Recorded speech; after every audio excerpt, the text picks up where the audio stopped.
Welcome everybody to the Genesis Mindset. So today we have a special episode 6 of the Atropa movement. So we're coming together to share our love and gratitude and maybe even some controversial things about the Atropa ecosystem and all that it means for Pulsechain. So we have Sunny, we have Maddie, we got Bud P, we might have Freedom77, we might have Stu also joining us, but the floor is open to anyone. So anyone can join. The link is in the description. I've also got the link in the Atropa chat and Sunny's pub chat.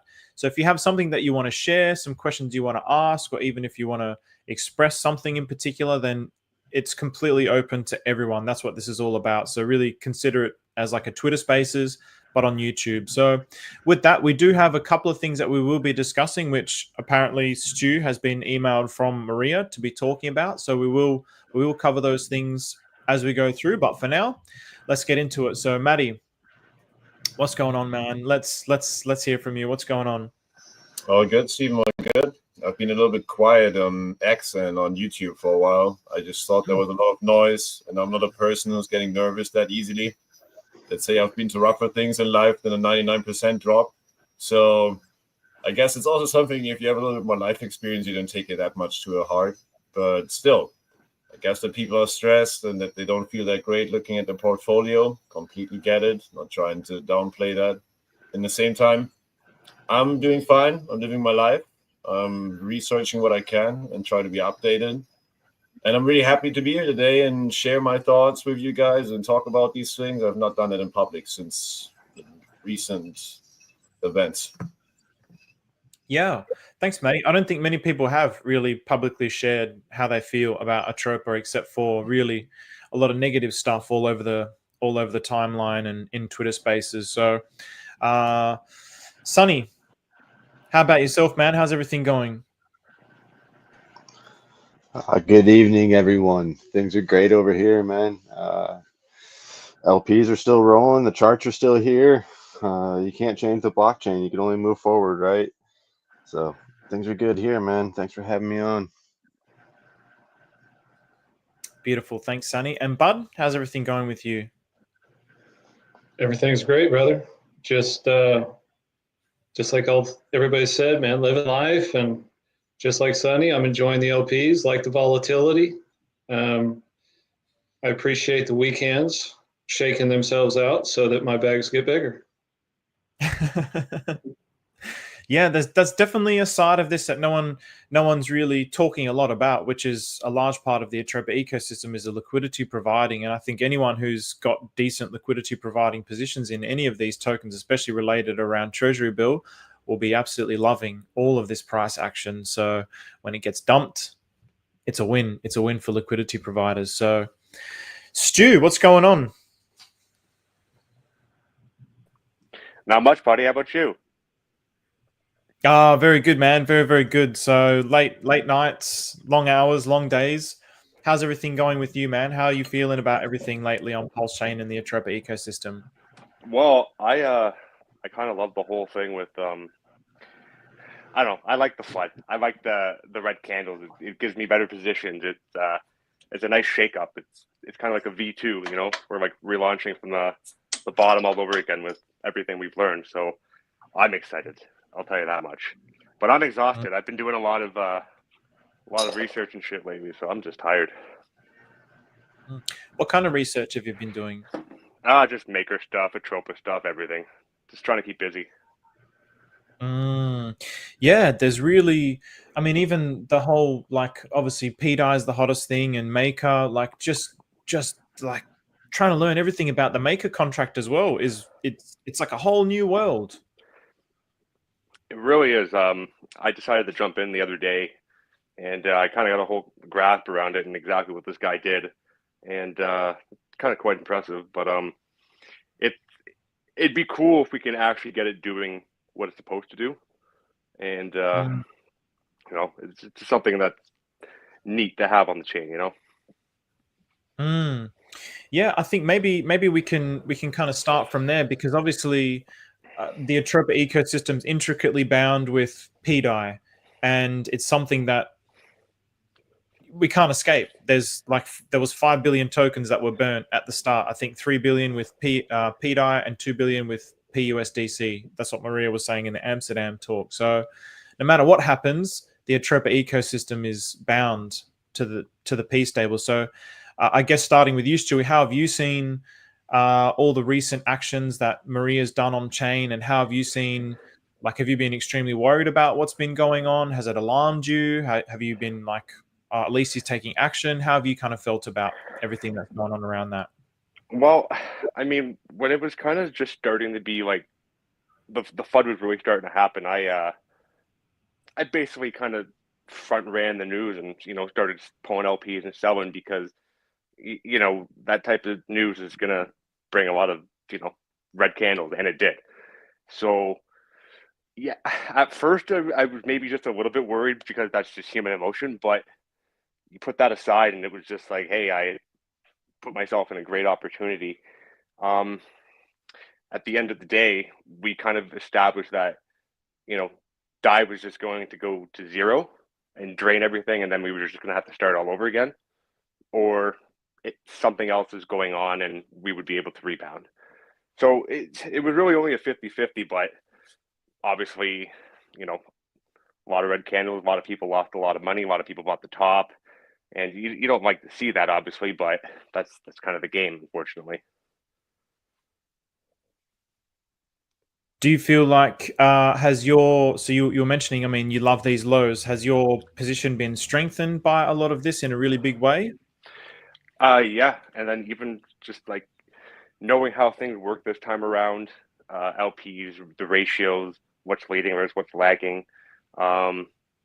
It's just being able to read contracts and everything now too, and kind of know what you're buying is a big thing. It truly is like a rebirth, and anyone who's still here and that kind of believes in it and sees it, we're going to be riding this whole wave up, and it's going to be really fun. Nice. I like that perspective. And when you say rebirth as well, Maria changed his name to Hamad Daichi, and the YouTube is to Lotus Book. So I think there's some like symbolism there as well with the way that he's changed his name. Sonny, how have you felt about everything, his recent moves around PDI? You were definitely expressing some strong opinions earlier in the green room, so feel free to share anything that's on your mind, man.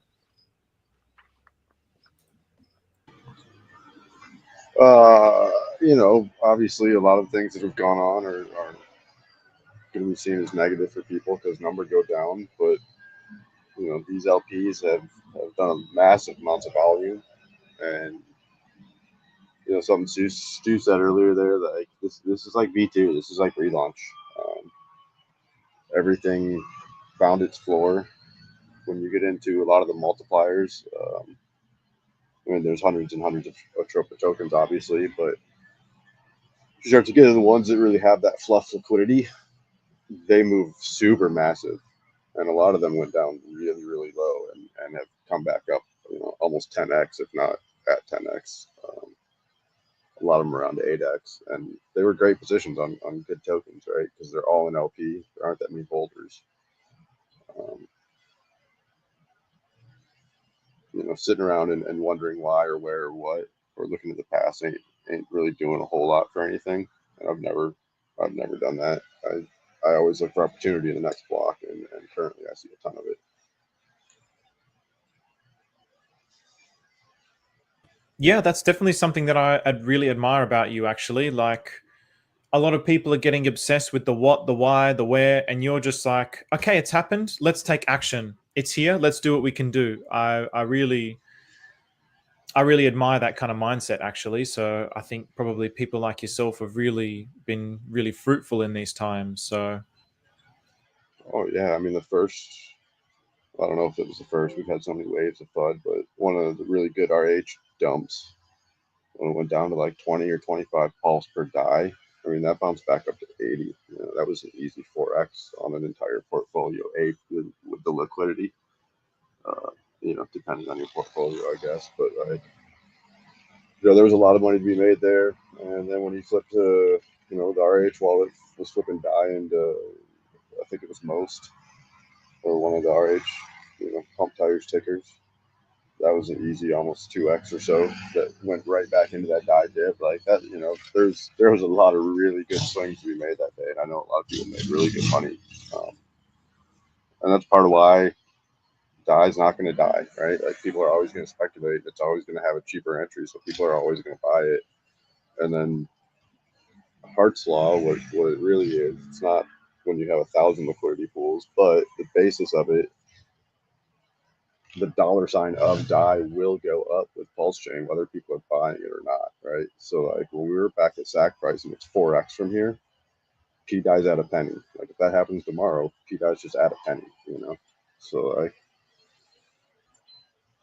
it's going to be around. Atropa is going to be built on top of it. The coins that I do like in Atropa, I've been going and buying the pools that, well, I've been finding the coins that are farther away from the DAI side, closer to the WBTC side, or free from it all. Some of the newer ones that are closer to Hex, but still, a lot of those have a lot of Treasury Bill, and that's kind of iffy at the moment. But you find the ones that are paired with other tokens, mostly in liquidity, that are farther on the other side of DAI, and you can buy those up. And if you start adding some Pulse LP in there, you'll see volume really starting to rip through it, because it's all just DAI pushing through everything else. And it really is. It's like a V2. I mean, everyone pulled their lick. Everyone sold their coins. There's so much opportunity everywhere. It's kind of silly. Yeah, there's always lots of ways of looking at the same situation, isn't there? There's people that are looking at it like this is a massive blessing. Look at all these opportunities I can buy. There's people that are just completely in panic mode. They think the whole blockchain's going to die. There's people that are hating on each other, and yeah, it's been a really chaotic time. So, how about yourself, Bud? How have you seen everything that's transpired over the last couple of weeks, and what's been your take on it all? Well, I think like what Sonny just said, there's a lot of different ways to look at it, and I view myself more as a fundamental or even an idealistic investor. I appreciate all the volatility because I provide LP. You know, this is going to be a rough period of time as we go through this transition. But, you know, I look at a lot of macro, and that helps me form my investing thesis for what I'm going to do in crypto. And if I'm starting with macro, you know, the tariffs that just got put out in the United States, that's going to cause cooling throughout the global economy. And, you know, if you look at every period of time where we've had a large liquidity injection or an increase in M2, the economy has to cool before you do it. Otherwise, you're going to have inflation run away from you. My personal belief is like in 2019, the overnight repo market broke, and COVID was a financial event, and they had to turn the economy off to create a base under all of TradFi. And that's what all the liquidity, that's why it came into being, right? And that's a 4 or 5 year cycle. You've heard Raoul Pal talk about this a lot. We're at that point. So I believe that right now there is work being done to bring down interest rates, to cool the economy for the next round of liquidity injection. And once we get that, it's like the last hurdle for this space to find what Raoul calls the banana zone, right? You're going to see the NASDAQ recover. You know, we're just leverage on top of leverage on top of leverage, right? In this space, we're the very tip of the whip, and we'll get the biggest movement.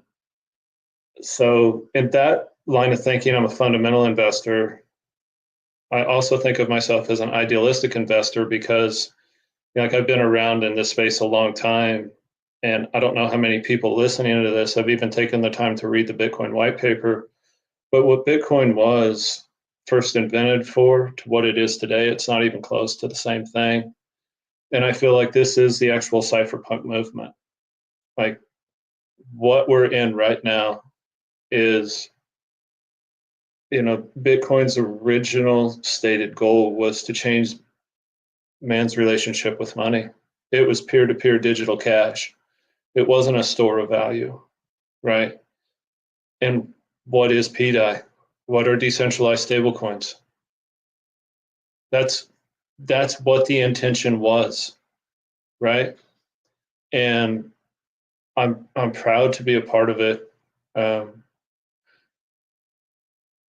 And even if it's wrong, I don't care, because I'm trying to invest in, and I'm trying to participate in a world that Satoshi was trying to birth.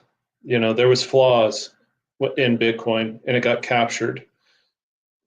So this is, to me, the second attempt.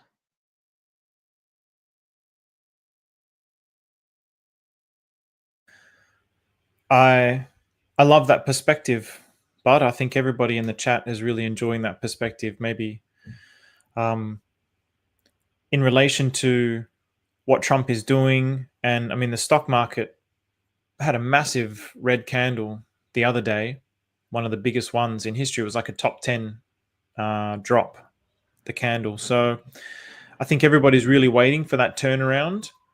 But in the sense of everything that's happening within our ecosystem, how does that play into, so you said leverage on leverage on leverage, which is something that I totally agree with, but how do you see all these recent actions and these drops, and do you think this has been impacted by that? Do you think it has any effect, or will have any effect on the dramatic nature of what's been happening here? Well, when you wake up and you look at a chart and you see a 30% correction, that's a Monday, man. That's no big deal, right? The Nasdaq's down 22% and people are panicking.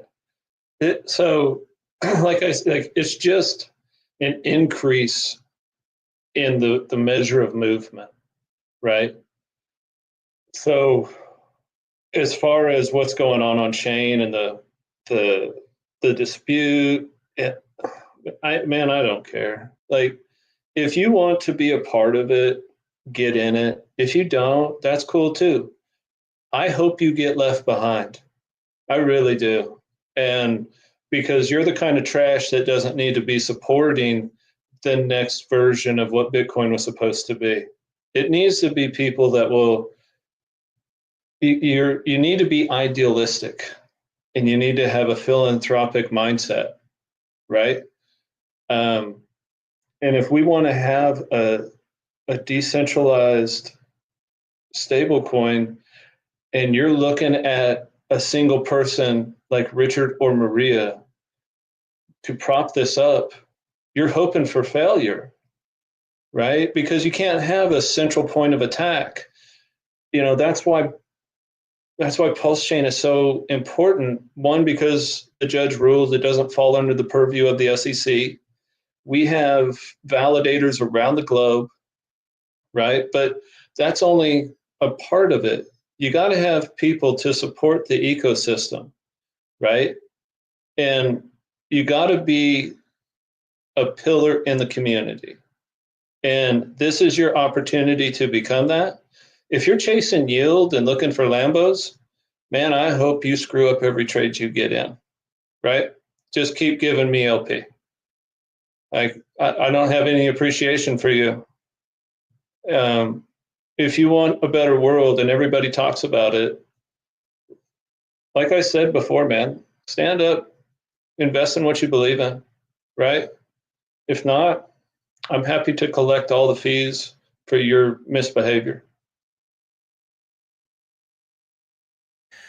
Yeah, very well said, Bud. I really love that. I mean, it's been a tumultuous period in Pulsechain's history. I think it's forever going. If we come out of this, it's forever going to be like one of the most. Like, this is going to be like a big payday event for Pulsechain's history. There's never going to be another moment as critical as this one. So the way that we position ourselves after this is it's gonna change everything, I think. So, Maddie, how about yourself? Obviously, everything that you've seen. So you said you've been a little bit more separated from it. You haven't been watching it, and it's interesting. Like all of you have that seem to share that kind of sentiment. You're just like, okay, this is happening. I'm not really interested in getting into the weeds of what's actually happening. I'm just going to position myself and take advantage of it because I still believe in the long-term idea of what's happening on Pulsechain. Well, I've been watching it. I've been observing. I've been listening to spaces on X. I know what people said about who and in which way. And I honestly didn't want to go into like defending and arguing because I knew like I'm just gonna get like all the negative vibe from everybody. I mean, for me, I know quite something about sociology, psychology, panic, euphoria, how this game works, how any market works, pretty much. And what I'm seeing is like that too many people still get completely emotional and then need like a leader that tells them what to do, to follow, and says like, yeah, I know what I'm talking about. This is how Maker works. And most of these people haven't ever written a contract, don't even know Solidity. And I'm like, what are you guys doing there for 10 hours in a space guessing about something that you have read in an AI? Pretty much. That's what's been going on for me. Most people have just like feeding AIs with information of the white paper of the docs of Maker and then acted like they're specialists about it. And for me, I'm like, look, I'm not a specialist. I never claimed, but I also don't need like people to listen to me like I'm like the almighty here one. And I'm not talking about you, almighty, but not dropping names here, but generally, like some people ripped about Maria and called him a schizophrenic idiot. And it's your opinion. You're fine. You can do that. I'm not going to argue with you. I don't need to persuade anybody. I'm completely with Bud. I have not appeared these days or talked because I don't want to persuade no person to buy any of this. You know what I'm saying? And not because I necessarily think it's a scam. It's more because why would I persuade people that are not sure about this at these prices? Why would I do that? So more people go into it and dump it at 1 cent instantly and pull out their cash out of Pulsechain once again extracting, all the time extraction. It's not just the minter that I'm talking about. It's also like since every fucking green candle, people have been selling it off instantly. Every time Richard bridges money in, what's happening? People sell it off. So this is not just like a problem of PDI and a problem of Atropa right now. This is a problem of everybody trying to save their ass, get their money out because they're afraid it's going to go to zero. And some whales are like, yeah, I'm not going to wait here for another 3 years. So to be realistic about the whole situation, it's not like just such an easy thing here that we're looking at that I want to judge it and be here like I give you safety. In 1 week, we're going to see the pack. And Treasury Bill and PUSDC, PUSDT, PDI tomorrow. We have parity. We live in paradise. I don't know how long it's going to take. And I honestly think nobody knows. Like nobody can tell you exactly when we're going to see a massive change in Maker or let's see with the other protocols around Maker. There's a lot of stuff going on you can watch right now. And it's been pretty much exhausting kind of to follow all of these actions. And all the protocols, how they work, it's not just Maker, Then you get into another 5 DeFi lending DAO protocols, and you're like, man, like I'm not a dev neither. So at a certain stage, I'm like, look, if there is clarity, and I'm agreeing that with a couple of people, if you have clarity, there is no price margin that will change because people know what happened, what's going to happen. We need speculation. If you feel this is a scam and you're afraid, it's up to you to sell. I never told anybody to buy, and I'm not going to tell anybody to sell. But if they want to do that because they don't feel good with the project anymore, that's your free will. It's a free market. So that's kind of my opinion. But besides that, I'm more looking at like Maria's moves and trying to read between the lines, but I also don't want to go too deep in the tinfoil theories that I have because I feel like if I share them, I might convince people that I shouldn't. And that sounds perhaps a little weird, but it's actually my opinion. Hey, man, if you want to share your opinions, I think absolutely go for it because, we uncut. I mean, even when one thing that you mentioned there, which really struck out to me was something that Bud said as well. which was like a light bulb moment for me about the extraction of liquidity in general from our whole pulse chain. Okay, yeah, we've got the minters now. It's bad, whatever. It's not a good thing, but just like you said, and I saw it for myself. I watched it. I took one of the OA wallets. I put it into PulseX, and it's like, holy shit! Every single pump that came after an OA pump, every single time, it was met instantly with red candles. Who's taken that out of the system? I didn't. Did any of you guys take profits on that? I didn't. Somebody's doing it, and it wasn't me. So it's like the problem of extraction extends beyond these minters. Like it's a cultural thing, in whether it's a cultural thing on Pulsechain or it's a cultural thing in cryptocurrency in general. I don't know, but it's like it's a big problem. It's a big problem in general. So that was something that was uncovered with Bud. So I mean, if you've got some theories or something crackpot tinfoil stuff that you want to share, man, this is the place to do it. So, you know, we're in the cult of the cult of the cult in the Atropa ecosystem here. So go for it. Well, first of all, I'm not a person that can code myself. I just look at it all more psychologically, and more if I think about how you would do something to manipulate people.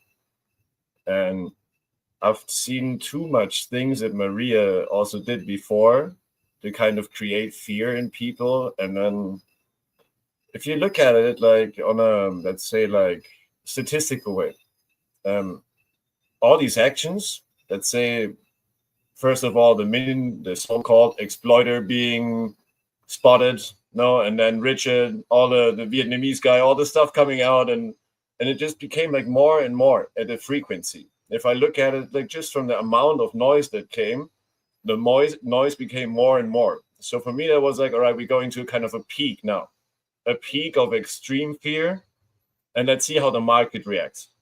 And then I was looking at it, was like, what? Like, we're still up 4x from the dip under that conditions? That's insane. Like, that just shows me so much, like, let's say, like, die-hard P-die convinced people that they would still, at these prices, they're not willing to sell, and they're willing to buy. And even with a so-called exploiter. So what does it show me personally? That the market has chosen that P-die will not go close to zero, or to rather 2,300, the value of, 1 to 2,300 pulse, because that's like, I think more or less what the old Oracle gives it, which is, so to say, the ETH price back in the day when it got forked. That's what the ratio is to die right now. Like, so to say, that's like what Maker does right now. P wrapped ETH is pulse. 1-to-1. So yeah, so the wallet still function like that. Do I know how to cast a spell and change that? No. So I'm not going to the P-Maker chat right now and tell everybody, hey, what about this? I read it in an eye. And honestly, fairly, I don't even think, again, that's just my opinion. I'm not criticizing anybody from that team and saying it's not necessary. I'm also happy if they develop a spell. In the end, for me, it's like this. If the person that we tinfoil people believe is behind it, it doesn't really matter. If he doesn't want the spell, he would not vote it in, and he just gonna do his own thing. So nothing can really happen, because in the end, it really depends on the person that controls it. That's my opinion. Because there is not enough maker on the market to change it. Like, we don't have enough vote. So in reality, like, if you cast a spell right now, what are you changing? Like, you still have to vote it through. So the reality is, for me, it doesn't really matter. So I'm not nervous about it and not reading all the time. Like, oh my God, what's the new development? Who's going to do what? Feel free to do it. I'm happy if people want to fix things and they come in and they're motivated. But in the end, I'm chill because I have convictions. And again, people that we're talking about, Maria, like he's some like low-level schizophrenic dwarf and all these languages. I was just like, you guys now feel great, no? Talking about him. I know how you treated him in Amsterdam and how you sucked up to him and like admired him. And now you're talking about the same guy like he's a piece of shit. I think that's a pretty double standard moral behavior. And even if we're down that far, and even if Maria bridged out to ETH, that has not at all changed my faith or my belief, or just my belief in the tech. Not necessarily now he's God or he's my guru, But I'm talking about Atropa as a tech system. That has not changed anything for me. And him renouncing Treasury Bill, I said that will happen because I knew he wrote it. And I also knew, like, if he doesn't, it's completely exploitable. The whole system is completely exploitable by him all the time if he can just infinity mint Treasury Bill. So with him renouncing that and burning it partially and now setting up liquidity pools with it, it doesn't seem like he abandoned the ship. And if people think that, then I'm happy that they think that. They don't need to buy. I can just say personally, I definitely have more of all of these things I ever have before because I believe in it. I also didn't have like a ton of fiat lying around to become like the number one whale in any of these. But I'm doing way better than before. And I bought the real bottoms because even if it felt like shit, I knew this is way too cheap for what we're looking at, for which technology we're looking at. Because Maria built a crazy, beautiful, complex system that we all agree is unique. So what has changed? It hasn't changed for me. Nothing has changed. That's pretty much what I'm thinking. I love that. Thank you, Matt. Yeah, there's been a lot of so much just disrespect I've felt.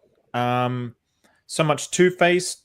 You know, people, I was in there on the streams and all the accusations and just the nasty things people say when things don't go their way. But I think, you know, with now that we're onto Treasury Bill, I think this is a big thing. And we might go to Stu for this one. So I'm just going to bring this up on the stage. So just give me 1 second. So I'll bring this up so people can see the questions. So here we go. Oh, hang on a second. Is it there? It's not there. There we go. So Maria emailed me. So this is from Stu. Maria emailed me yesterday after I talked to them last night if they wanted me to bring up anything. And this is the talking points I got. So 2 things that could be covered. So 1, how the Atropa ecosystem and Treasury can assist the Church of Scientology in clearing the planet of the black rod and the auditing of the black seed.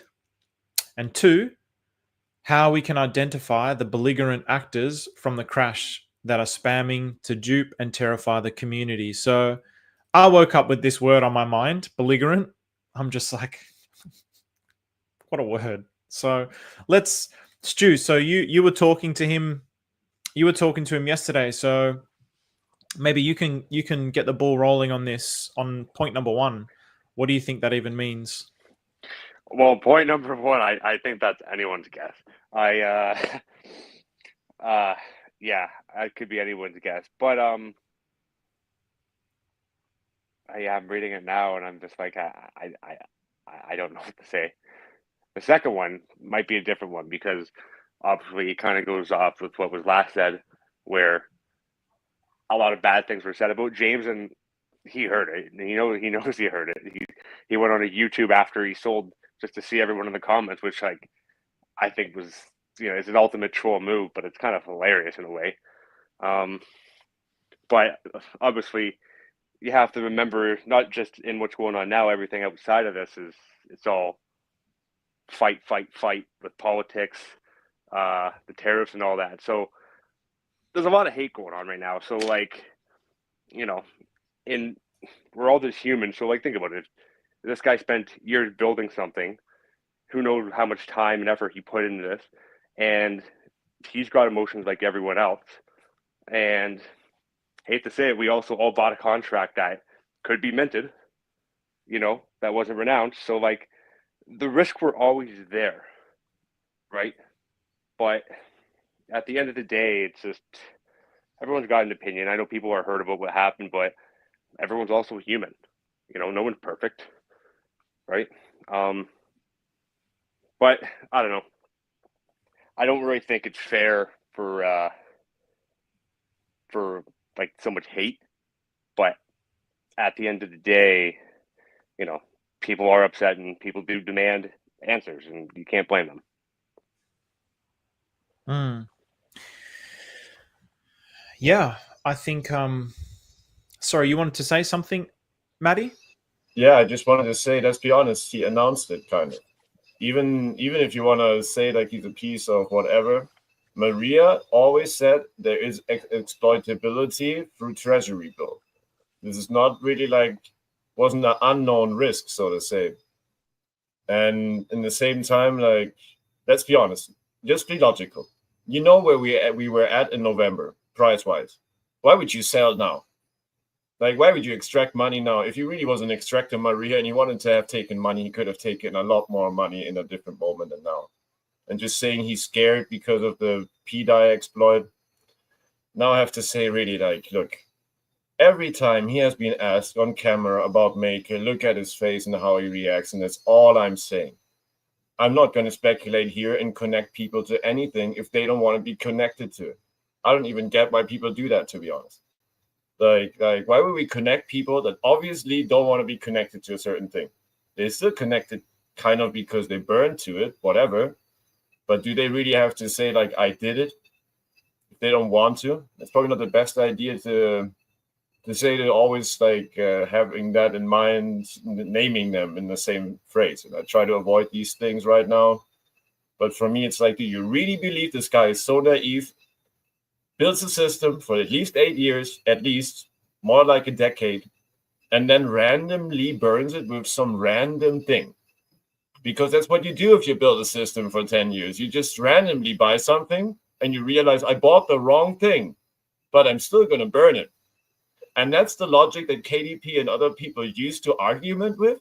Like, to argue with, are you serious? Like, I'm sorry I'm dropping that name right now, but I have been like, look, like, I'll be honest with you. I don't like people that I know that have been dumping on the community. Yeah? Like dumping charts, hardcore, that they got free airdrops. And this is all known evidence on blockchain. And then they talk about extraction. Like, how much more like double standard can you give? And these are provable facts. These are provable facts. You can look at a wallet, what she did.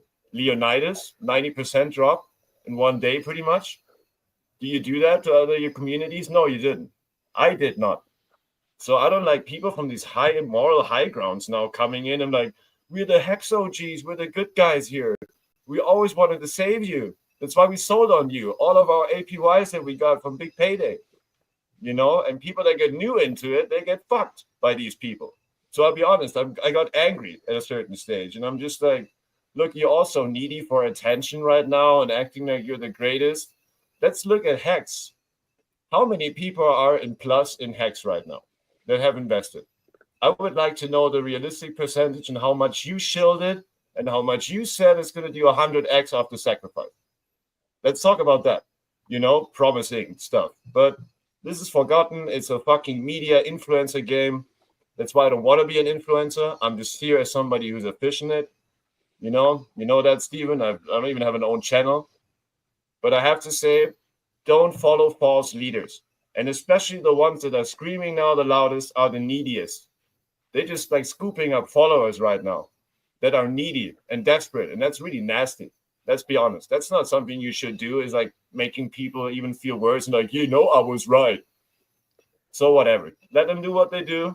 I had to get it off my chest. I haven't talked about it. So sorry if I rant here, but let's just say this shit.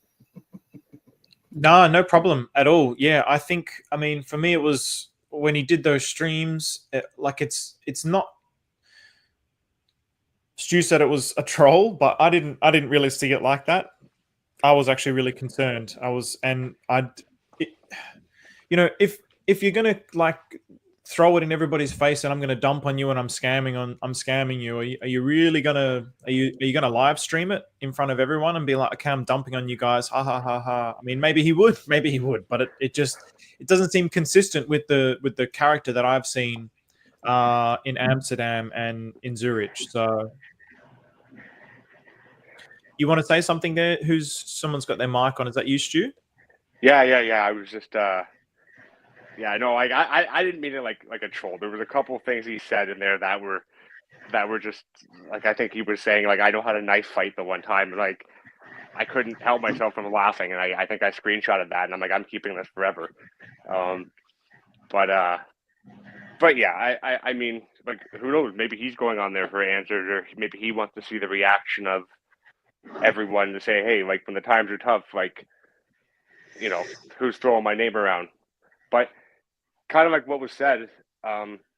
Basically, everyone who's crying right now that's throwing the name around, basically, we all know who these people are, and they've scammed everyone 100 times. So it's like the irony is there. But yeah, man, I don't know. Let's just keep moving on, you know. Hey, Stephen, can I make a point on this just real quick? Of course, yeah, of course. So I'm not proficient in Scientology, but I know that they do a thing of auditing, right? So how the Atropa Ecosystem and Treasury can assist the Church of Scientology in clearing the planet of the black rod and auditing the black seed. There's, and maybe I'm reaching here, but to me, it ties into the second one, how we can identify the belligerent actors of the crash and spamming, dupe, and terrify the community. This ties back into that conversation we had, and I'll take credit for publicly saying it, of the Hexo-G virus, right? And bringing that forward. And I believe that's what this is in regards to. And these, just as Maddie was talking about people dumping on their heads and all of everything that we've covered in previous videos, there might be correlation here. I was trying to do some research into Black Rod and Black Seed, but I didn't see any reference into Scientology with it. But yeah, when you start to look at it as, you know, these people are engagement farmers too, right? And their portfolio shit. Okay, so what's one of the things they can do to generate income for themselves? Well, it's the same reason that media gives you fear porn, right? Chicken Little draws eyes. You know, if I got on, you don't see the news come out every day and say, hey man, the world's good, the sun's shining, go about your life. No, they want to scare the shit out of you so that you'll come in and watch their nonsense so that they can monetize you. You are being farmed, right? They are milking you like a cow. That's what that is. And if they're throwing people into the mud and you're buying it, well, you're a fucking sucker, right? If you don't know what the Atropa system is, like, come on, man, do some research, right? This is a powerful thing. And this idea of burnt liquidity, I've never seen it done before. And I'm not the most proficient here. Maybe it was tried before. But the idea of burnt liquidity and bonding is a brand new tech, right? And a lot of these dipshits don't know what it means. But when you look at V1 and you see the Atropa DAI that got burned and you see the Atropa USDC that got burned, I measured it. It was 40% of the V1 liquidity in those two pools. And you retards are out there yelling, oh, he's killing the system. He is the system. What are you talking about? Right? Like, all of this can be found. Go to that site that Stephen talks about all the time, pools.versal.app. Start pulling up liquidity pools. Start measuring the web. Start looking at it. You know, go to Pulsechain, pull this up, right? So, you know, it pisses me off that people fall for this. It's really frustrating. You are being farmed, man. And if they can scare you, if they can give you bullshit to get your attention so that you'll come and they can monetize you, that's what's happening, right? That's all I got. Yeah. Okay. Very powerful, Bud. So, what about yourself, Sonny, in relation to those two comments, those two questions that Maria has posed? I mean, as far as the second one is and belligerent, right? Like, there's code in math. There's no belligerent or benevolent or whatever, right? Like, There's a positive side, there's a negative side. You do one action, you're going to get a reaction. All the code's working fine. Some people choose to support it, some people don't. That's okay. As far as the first one, like if there's a Tom Cruise coin, I'll go ape it, but otherwise I don't really know anything about the Scientology part.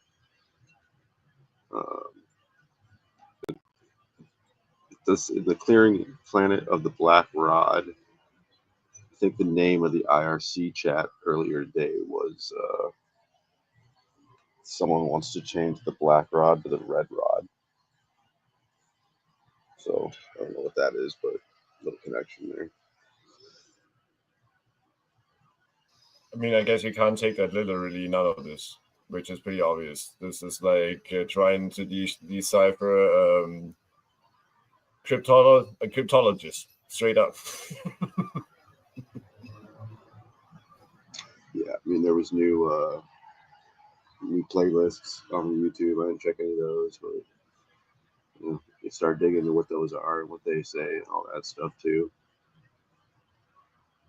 Yeah, apparently he's deleted all the old ones and there's all new ones. So that's definitely something to go have a look at. I think, so on point 2, the belligerent actors. So I know you're saying, Sonny, it's just code, it's just math, and people, you're going to have these kinds of actors and those kinds of actors. Bud, you're saying the belligerent actors are potentially the OGs, the ones who are now spreading all that fear porn all over Twitter. How can we identify the belligerent actors from the crash that are spamming to dupe and terrify the community? How is that something that's even possible? There is no, I mean, for me, it's obvious if you use like personal discernment. I mean, for me, it's very obvious when I go into some of these spaces and I see people deliberately spreading misinformation. Oh, Atropa is being minted, and oh, Maria's a scammer, and oh, Maria's extracting from everybody. When I hear this kind of sentiment with a particular kind of energy that's coming from those words, I'm just like instantly put off.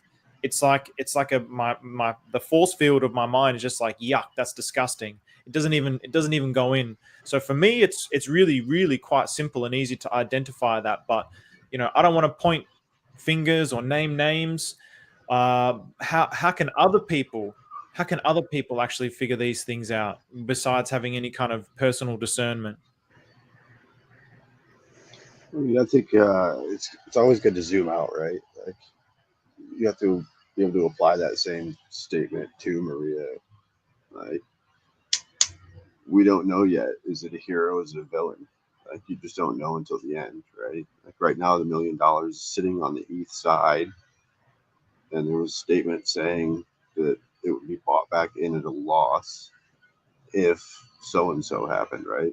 And at the time, his thinking was that Pulsechain was at risk as well, and that's why he took everything off chain.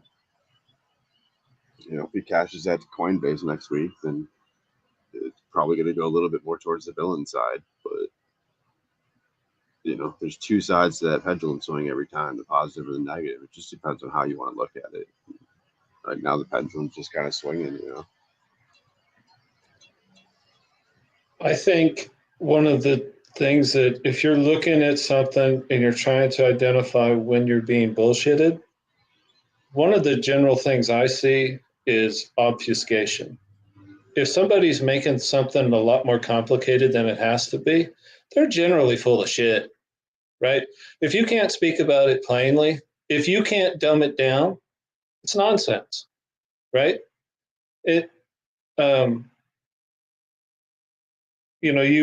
doesn't matter the field. It can be physics. It can be anything. There's a lot of, I really enjoy listening to Terrence Howard, and he has this whole new theory on physics, and he's able to explain it in a very dumbed down level, right? And it's not Einsteinian physics. He opened. Oh God, I shouldn't even talk about it because I'm not well versed in it. But when people have holes, they will purposefully use big words and obfuscate to throw you off from what you believe, and they confuse you. right? That's one of the tools of evil, is to get you twisting and spinning in your own mind so that you can't have clarity. So if you can't talk about something plainly, and if they're trying to revert to, well, let's go to the maker code and we're casting, you know what? I'm good. I don't need to hear that shit. Maker worked fine on DAI, and all of a sudden Maker, I mean, we're good on ETH, but all of a sudden Maker's horseshit, right? Come on, man. Like, why'd they kill the guy that invented Maker? Because it was shit? No, they probably just let it run. Oh, but now we got oracles that are all messed up, and you don't understand oracles. Maybe they don't understand you because you're full of shit.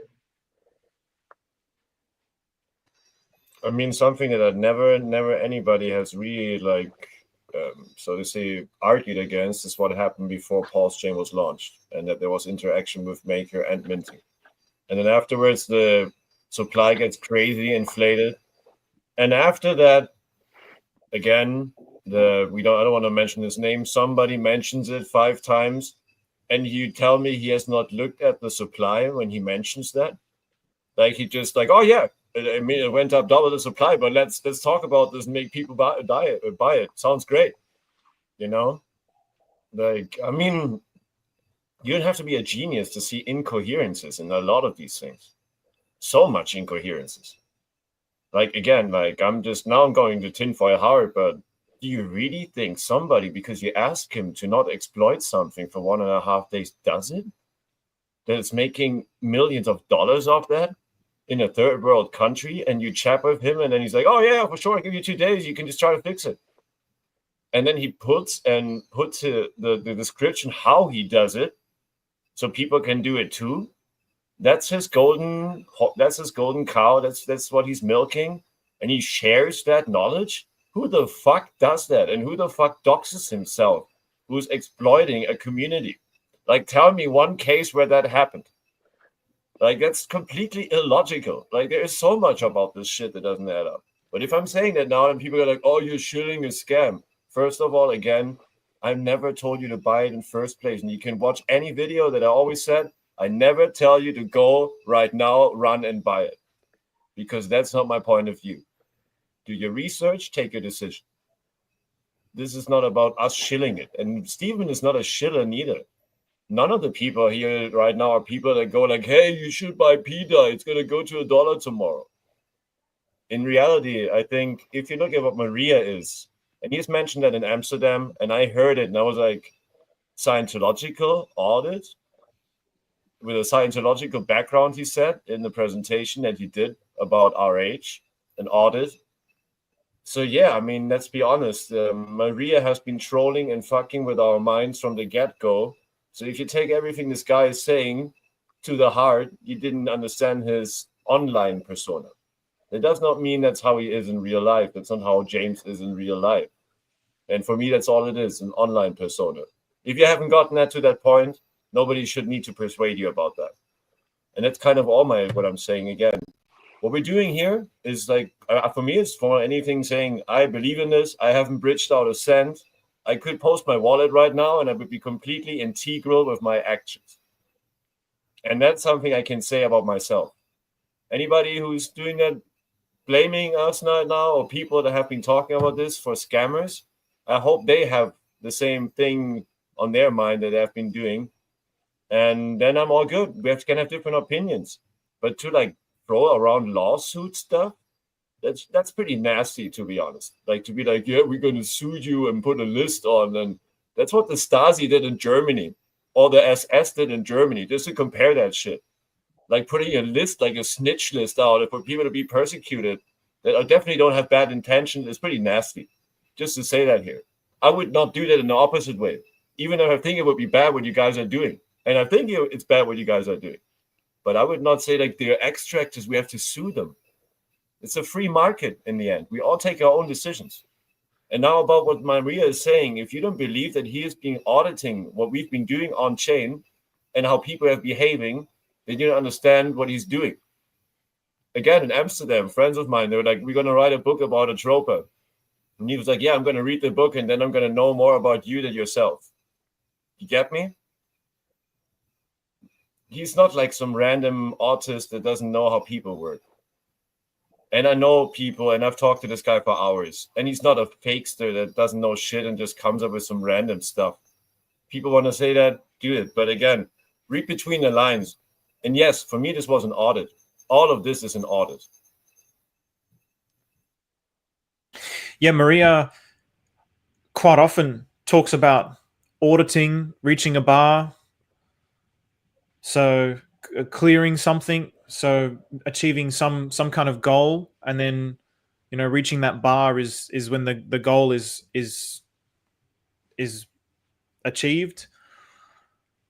And it's interesting. And by the way, if anyone has an opinion or perspective on any of these, the link is in the description. You're more than welcome to come up and join. Doesn't matter how crackpot you think it is. I mean, we're talking about the Church of Scientology up here. If you're a Scientologist, no disrespect, but yeah, we're all crackpots up here. So don't be afraid of sharing a perspective that you think might be judged, because there's no judgments here. So one thing I know that Maria did with, or one of the things that attracted him in the first place to Pulsechain was Richard Hart.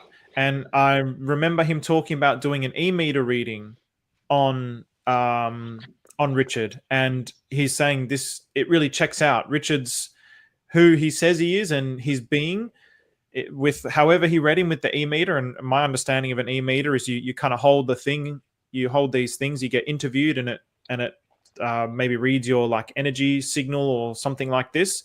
And I don't know how he did that with Richard, unless he was in person or something. I really don't know. Maybe he was listening to him speak, and then maybe he was, I don't know. He was never really like clear on that. But yeah, I just wanted to bring that up in case that kind of shed some light on what this means. So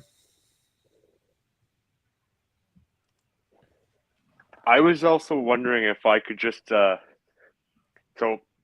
I've been doing, like I said, the maker research, and I know Bud was saying that like if you can't explain it easily, then you're kind of full of shit. So the guy basically laid out exactly how he did it.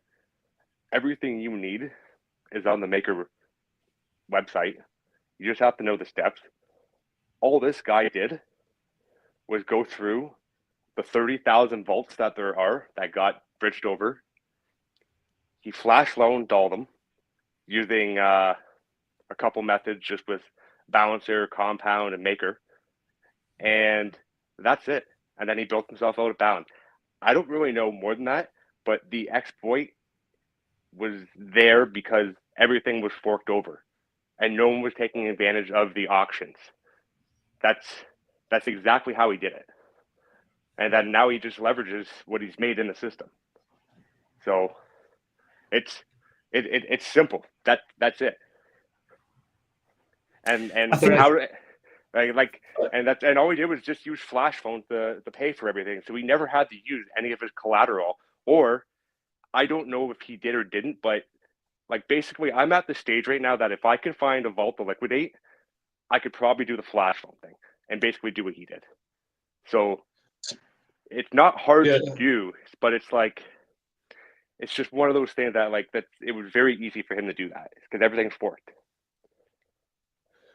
Well, I think on something like Maker, it's language matters. When people use the term exploit, that's to say like it's how you perceive the term. And the code is working as the code should. The Absolutely. code has not been broken.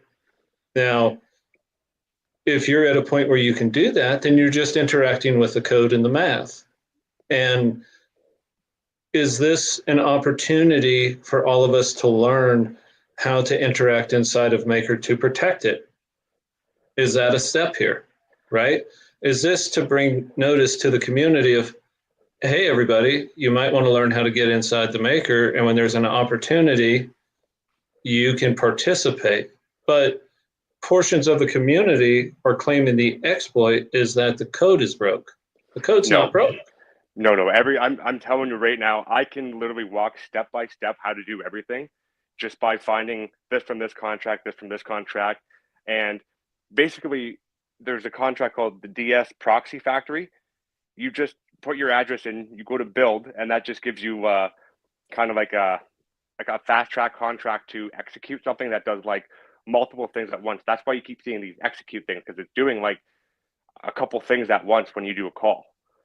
So the only thing that might be like a custom contract is the flash loan, but that's still just stuff that you're just taking from other stuff. Like it kind of like you said, the code's there. It's not broken. He's not. I don't want to say exploiting, because I think the exploit is in the fact that like the debt and the Oracle price, blah blah blah. But like you said, maybe this is kind of like, hey, I'm going to pull the plug on this, but see how they react and see how they can fix the problem, you know? Or what if this is a teachable moment? Like, I'm going to show you how I did it. Everybody in the community, come look at this so that you can participate, and this isn't a systemic weakness.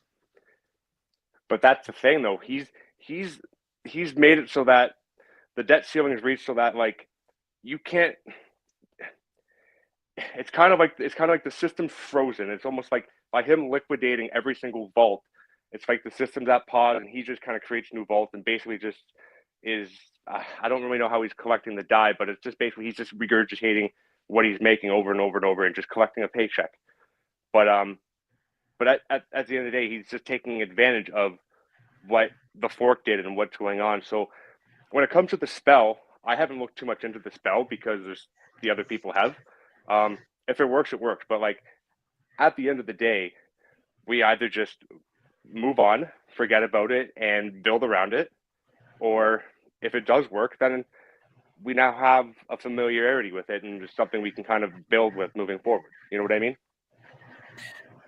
On that though, Stu, even though you can go through the steps, I think people have tried, but they still can't.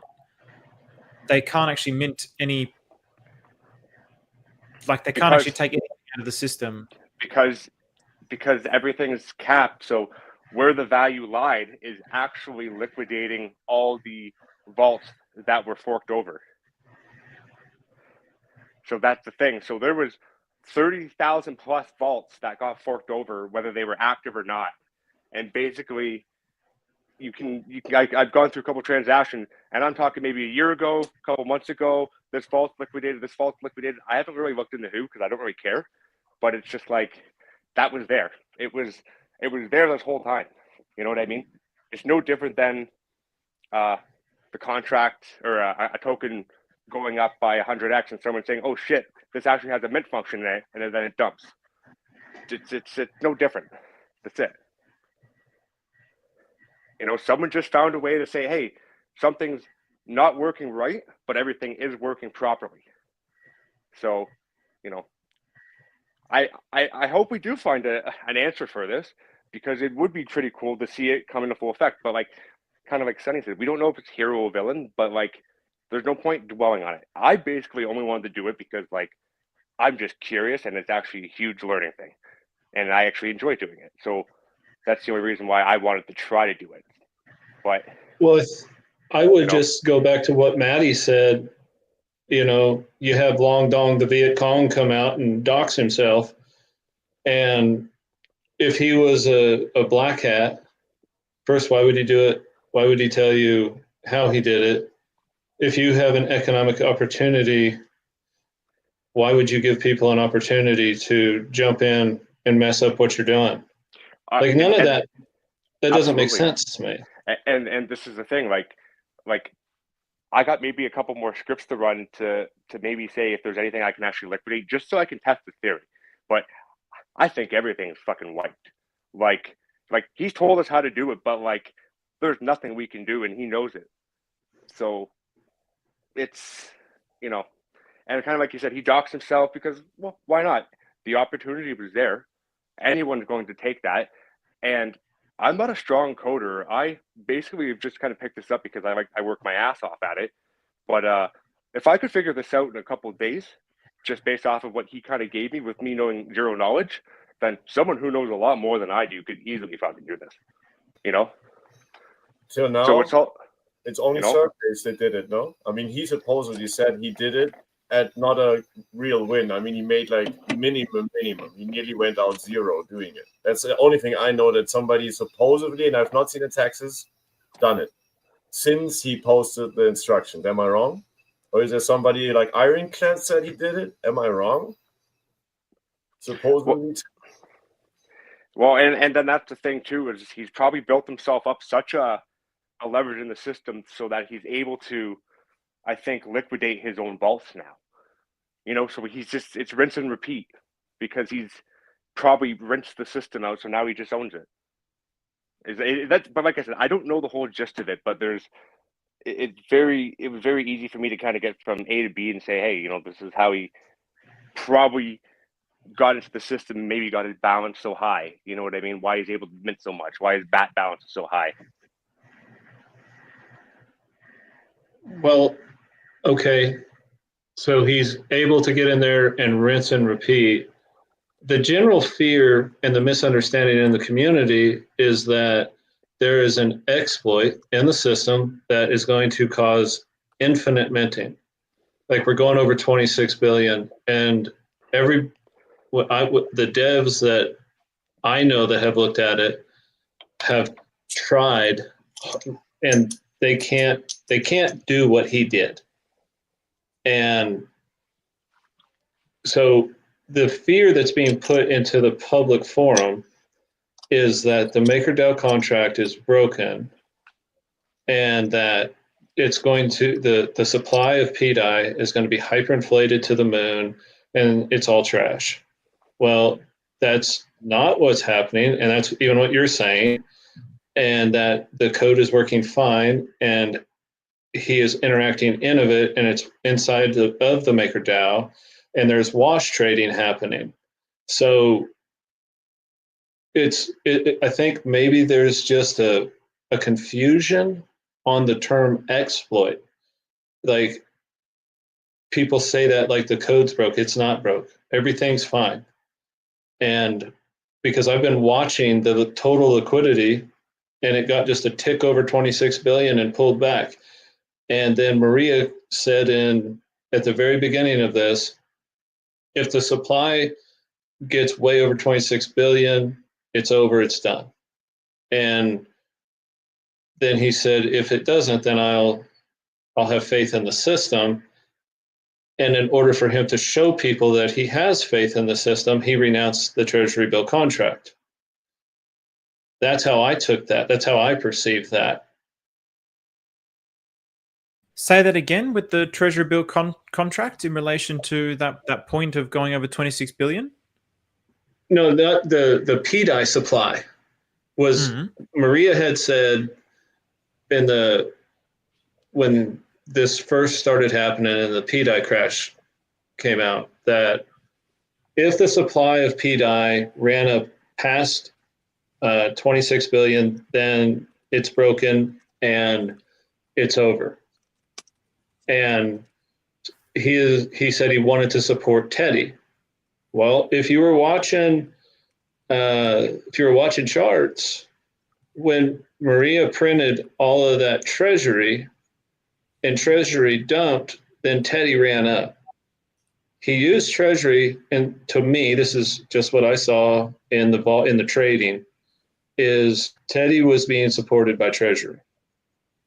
And then just this past week, he said, well, he made a statement, and I don't know it there's been so much information that if I misspeak here and somebody says I said something wrong, like, eat a dick, like, this is hard to keep up with. But from him renouncing the Treasury Bill contract, what that told me is that the supposed exploit, it's not an exploit, right? Because he took away his ability to infinitely mint Treasury, and then he burned it. Like, he burned a huge supply, and then he did it again. To me, that was him telling everybody that it's all going to be fine. Okay, that's an interesting perspective. I haven't ever thought of it from that perspective. Maybe I think maybe if we kind of pivot into Treasury Bill, just a little bit more into Treasury Bill, because I know that this is something that's, I mean, it's a big part of the Atropa ecosystem, and there's been a lot of fear around it. So what I'm going to do is I'm going to bring up the chart, and because this was something that you spoke about in the green room as well, Maddie. Treasury Bill at the moment. So this is Maria's wallet in the cells, and then I think maybe this was around about the time where Maria minted a ton of Treasury Bill and then dumped the crap out of it. But he's selling it at the moment, and the price is going up, which is, I mean, this is against USD. I'll put it against Pulse, but let's see if it's going up against Pulse. So I don't know if you guys have any comments on this. Hey, Steve, Yes, go put it up. Yeah. Oh, go ahead. Please go ahead, Stu. Go ahead, Stu. Oh, I was going to say, you put it up against Teddy Bear, put it up against USDT, which is what he was just selling into. Treasury Bill is leading versus a lot of assets right now, regardless of Maria selling. So having Treasury Bill, basically, you can ratio trade into anything at a net positive. So if you look at a couple of them and you look at the ratio, you can see that it's leading most things right now. Yeah, really strong combat against Teddy Bear. I was really happy that I loaded way heavier these days before I got renounced. Again, if you believe in something, sometimes you get rewarded. I bought it before I got renounced. Same here. And I'm happy I did. I mean, that was a really nice swing. Same thing goes for PUSDT. I don't know how often I mentioned this on stream, and I said, look, it's a bet. It might go wrong, but what have we seen these days? That was a nice 4x right there in ratio. You know, from 0.2 to 0.8, you could have 4x your PDI back without touching 1 cent of fiat. And you know what? This is kind of, I guess, with the whole thing, like the maker thing and all that, like, ignore the noise. Like, there is other stuff going on. There's other ways to make money. You jump into other stuff because you're curious and you want to know about it. But like, if you're on the sidelines waiting to see what happens with PDI and stuff like that, you're missing out on Treasury Bill going up. You, like you said, you're missing out on PUSDT. There's always opportunities, and you know, just another day in the market, man. How is it going up against all these pairs though when he's selling it into those pools? Look, is it going out of the system, Stephen? Is it going out of the Atropa system? Is he selling to Pulse? Think about that. So all I've seen just from the few transactions that I saw was he was selling Treasury Bill he was swapping Treasury Bill for USDC, PUSDC, and PUSDT. And yet Treasury Bill against those pairs is still going up. Magic. What does our Magic LP friend Sunny has to say to this? I would like to hear his opinion on how does it work through LPs.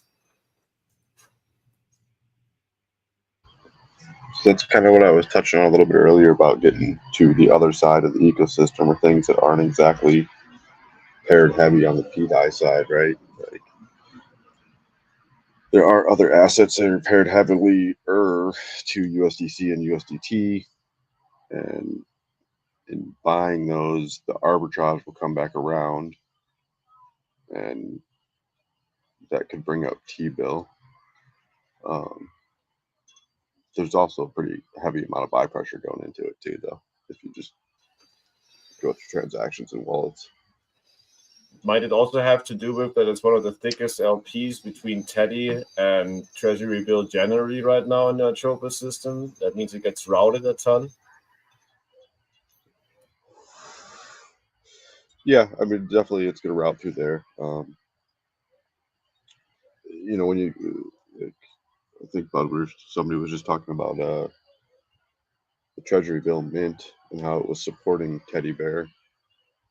And basically what happened was there was no liquidity left anywhere in Treasury Bill. So he created the path and went into Teddy Bear, so that you could drain all the liquidity out of Teddy Bear when he was selling out to ETH.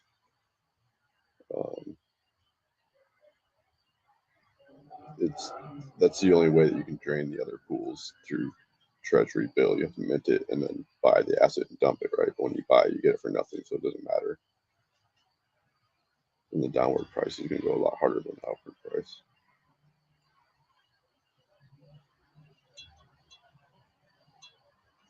I guess the point that I was making is it's staying in the Atropa ecosystem. If you think that the stables are part of the system, he's not selling it for wrapped ETH and bridging it out. If not, we would see way more impact.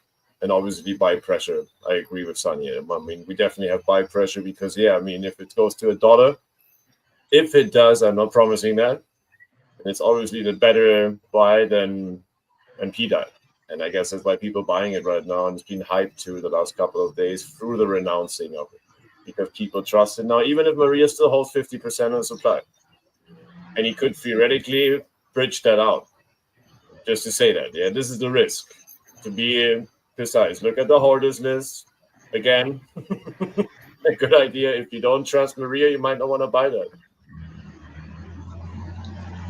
No, and you have to think about too, right? If you buy USDC right now, it's paired with DAI and USDT, right? So its arbitrage is going to bring up DAI, which is the basis of Atropa, which is going to bring up Atropa and the whole ecosystem, which will go right back into Treasury Bill, right?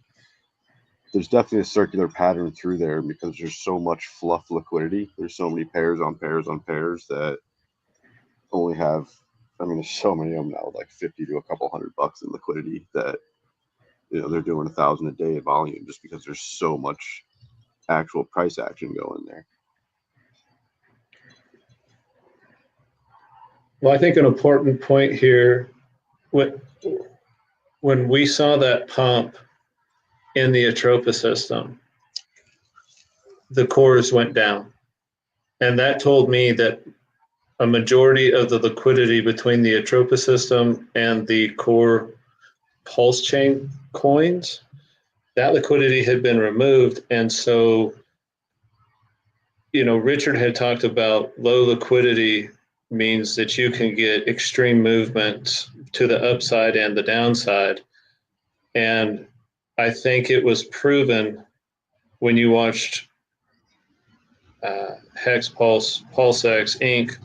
all go down 2 to 3%, and then you see everything in the Atropa system. Like Teddy and Treasury are so heavily bonded, they were up at one point like 90% in a day, and Atropa DAI and USDC were up in the 40%, and then it went down to PWBTC, and it had only gone like 20-something%.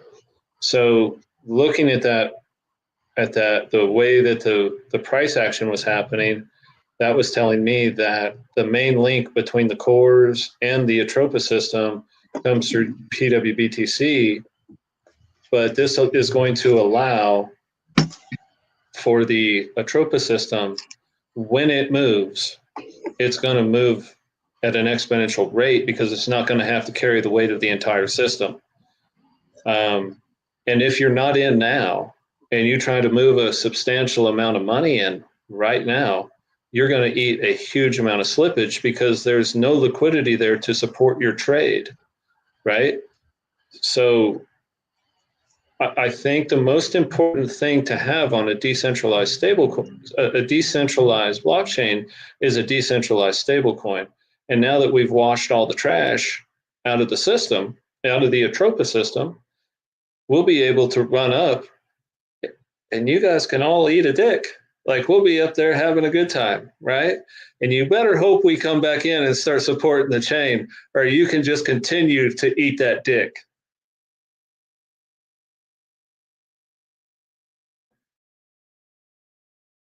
So what you were saying, Sonny, with how the price is appreciating, is swapping T-bill into something like PDI or PUSDC or PUSDT, but because of the way that there might be other pools that are bonded with those tokens, then these pools is what's then causing T-bill to go up, even though it's being swapped into this. Is that kind of what you're seeing? Well, right. If you're drawing out of one thing, right? If you're swapping out of T-bill, that's got to draw from somewhere, right? So, like, you can go to the Beekeeper, pull up the pools, throw T-bill in there, and go and look at its top pools, right? And you can see when it gets sold, like those are the pools that are going to get arbitraged first, right? And the top one is a couple of the Chinese figures or whatever they are. And, you know, it's one of those ones that it's all in LP, barely anybody holds any, and it's got massive movement, you know, and it's probably 8 to 10x from the bottom, because that's what most of these ones are that at one point in time seem so far out of reach for people because they're looking at dollar signs of market cap rather than just looking and seeing, oh, there's 99% in liquidity. It doesn't matter what the price is. If it moves with everything else, it's going to move at this exponential rate of what's underneath it.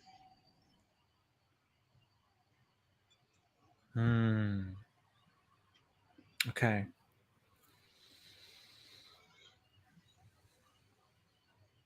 Yeah, wow. Look at that one. 3.6 mil in liquidity. Half a mil.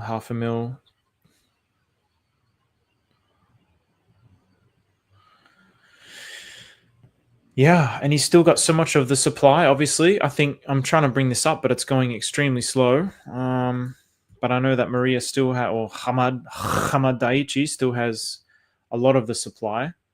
Probably 50 to 70% of the supply, even though he's burnt a whole bunch.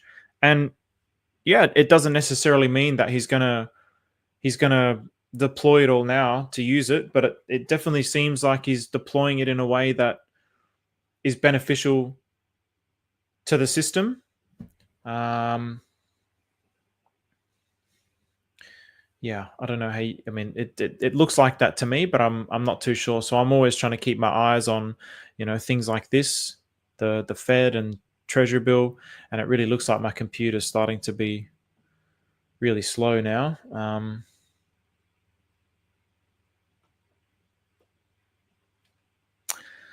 Yeah, I don't know what happened here. What date was this? So that was a 20. Oh, so that's when Treasury Bill would have absolutely tanked.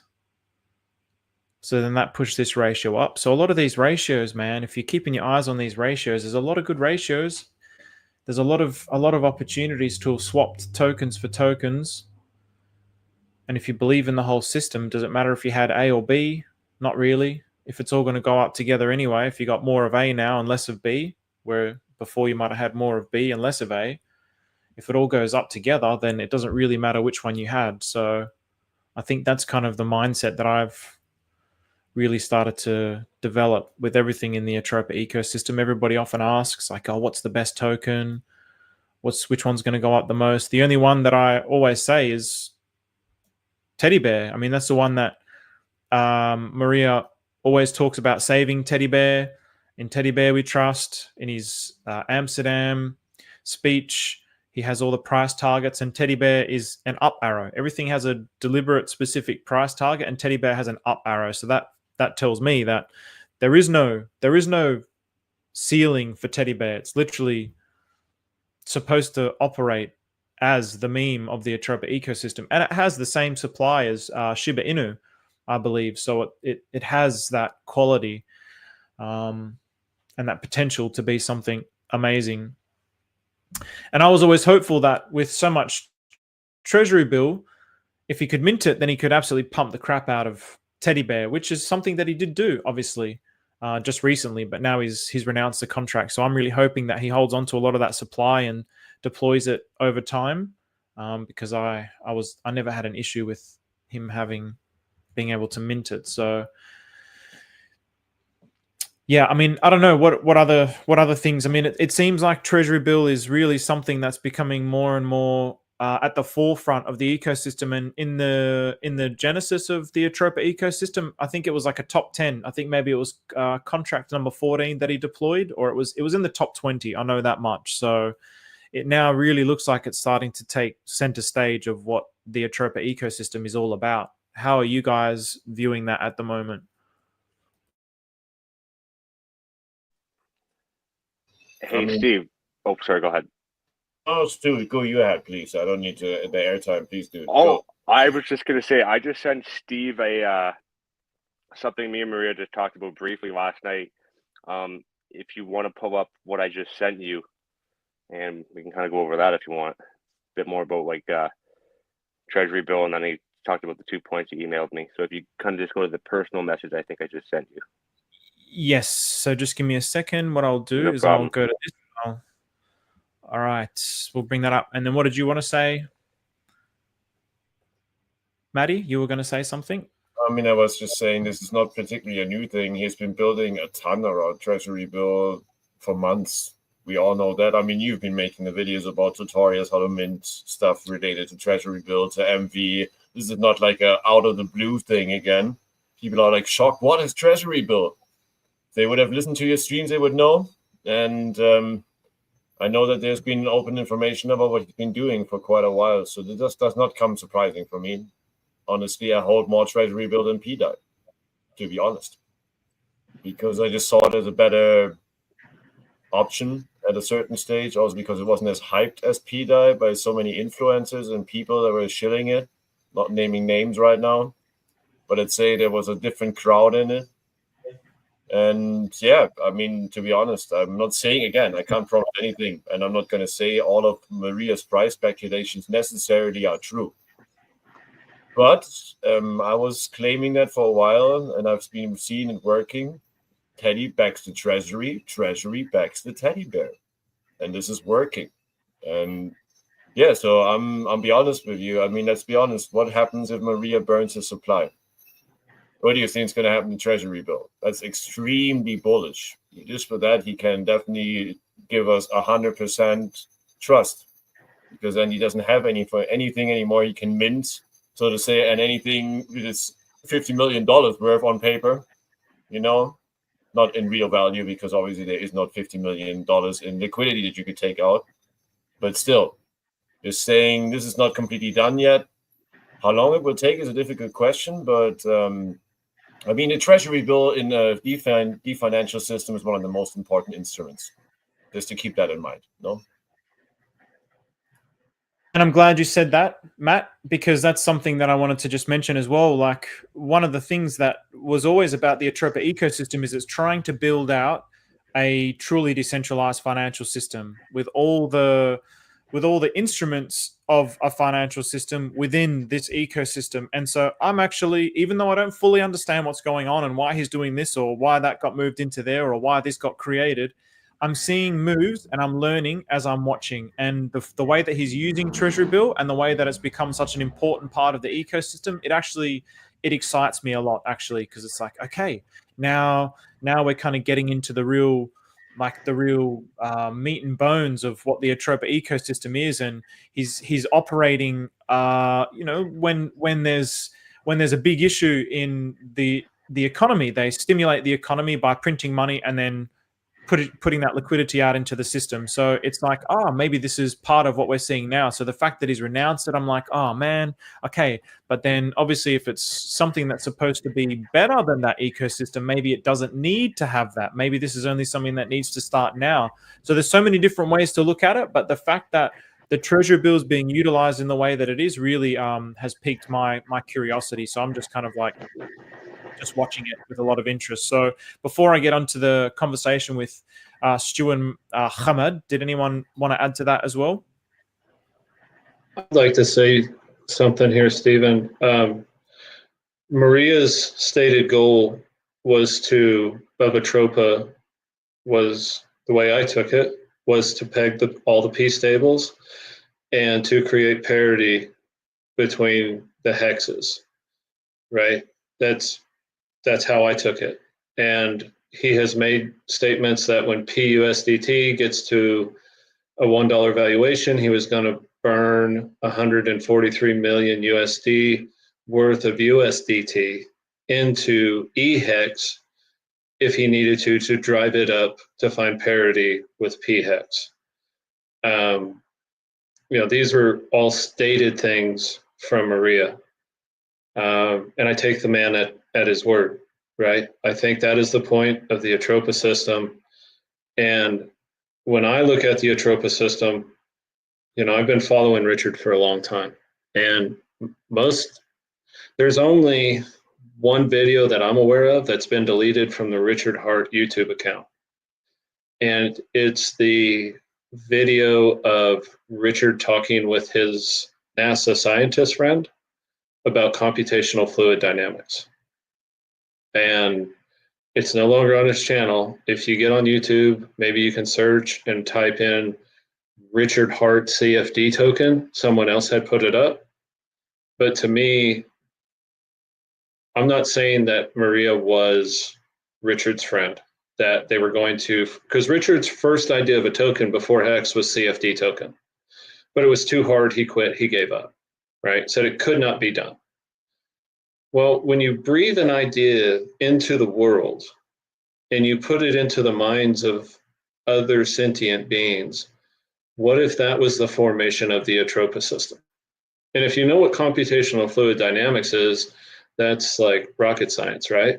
It's how to create sustained flight and how to take a propulsion system and create lift by redirecting mass, redirecting airflow and curvature. And that's basically what we're seeing, right? That's what Atropa is. It's this thing that's kind of, we were here watching all of these like check valves be opened and closed and liquidity be distributed and moved. And this system began to rise. And it's a very complex thing. And I'm not even going to even try to pretend that I'm smart enough to understand that, but I can get the general principle from what I'm seeing, right? So if you once that idea was birthed and somebody grabbed it, a genius like Maria, who then puts this math in and he starts working on all of this, or whether he was a part of it or not, doesn't matter. I don't need to know the history to know what I'm looking at. But now you have this, I don't know to call it like an organism or this self-sustaining vehicle that through the injection of, it was T-bill, right? He was able to redirect the supply and to sustain flight. That's how I view it. Like, I think Atropa is based on the principles of computational fluid dynamics, and of all the ones to take down, why take that one down?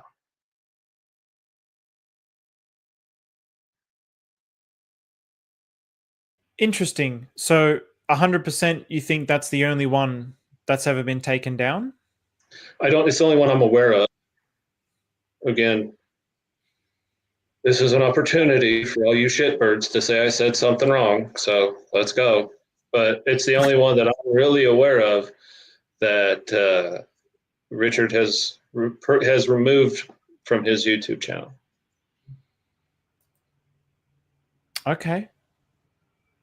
Yeah, I know, one of my buddies, one of my best friends who actually got me into Hex in the early days, this is something that he's spoken a lot about as well. And Richard used to do a lot of, in the early days of pre-Hex, there was a lot of discussions around this kind of idea and how he'd been experimenting with it. Yeah, so that's definitely something worth continuing to look into. So I don't really know too much about it, and I apologize to the dark mode crew. I'm trying to fix everything here so it goes to dark mode, but I've got my dark mode reader on. I've got everything. So just kind of shield your eyes. Go get your sunglasses. There's not much I can do. Sorry, folks.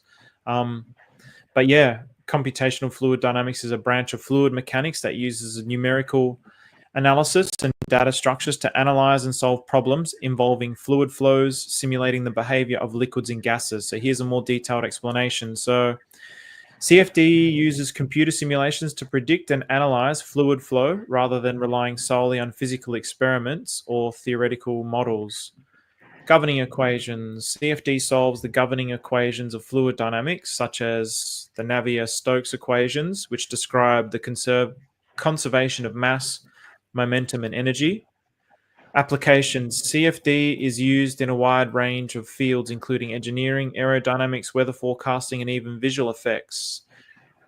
The problem, so how it works, problem definition. So the first step is to define the problems, including the geometry of the flow domain, the fluid properties, and the boundary conditions.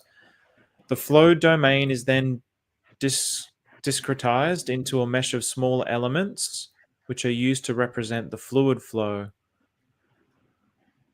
The governing equations are then solved numerically for each element in the mesh using specialized software and computational power. Finally, the results are analyzed and visualized to gain insights into the fluid flow behavior. Key concepts: turbulence modeling. CFD simulations often require turbulence models to accurately represent complex turbulent flows. Grid convergence, ensuring that the results of the simulation are independent of the mesh resolution is crucial for accurate predictions. Several software packages available, costs and time savings, so advantages of CFD. We'll have a quick look at this. Simulations can be less expensive and faster than physical experiments, allowing for quicker design iterations. Can help engineers optimize designs for better performance and efficiency. That's interesting. Insights into complex flows. CFD allows for a detailed understanding of complex fluid flow phenomena that may be difficult to observe or measure in real-world experiments. Some disadvantages: they can be computationally demanding, requiring powerful computers. The accuracy depends on the quality of the mesh. Performing CFD simulation requires specialized knowledge and expertise in fluid mechanics and the numerical. I wonder if there's just any pictures. So, like, if from your understanding, Bud, what are some...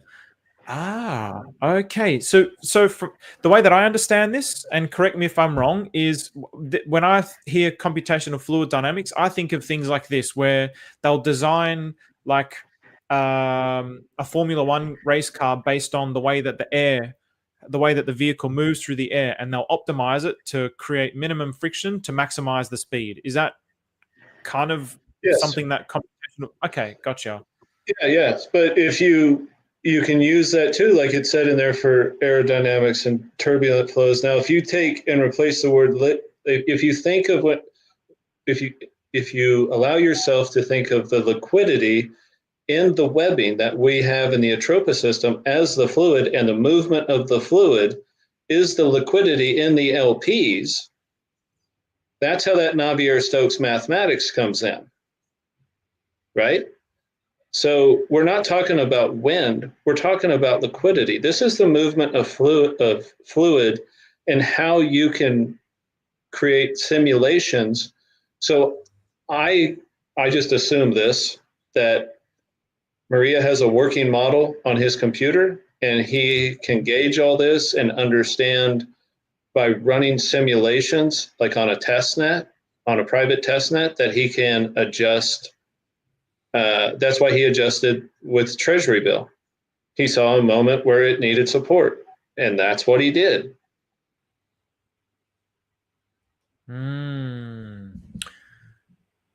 It's even in architecture and the way that people flow through cities. I've definitely 100% seen this kind of stuff. So, I mean, I've looked at this kind of stuff when I would have been doing my architecture degree. So, yeah, maybe that's what he means a lot by audit. Bud is Hamad. Are you Hamad, Bud? I can't make that growl sound in my throat, brother. I'm probably not. I'm just real good, man. Like, look, when those of us that live in America, we have been lied to for a long time, right? They tried to dump that climate change horseshit on us. We've lived through 9/11. We've lived through the Iraq War. Like, I've been lied to my whole life, and I've gotten really good at sniffing it out, right?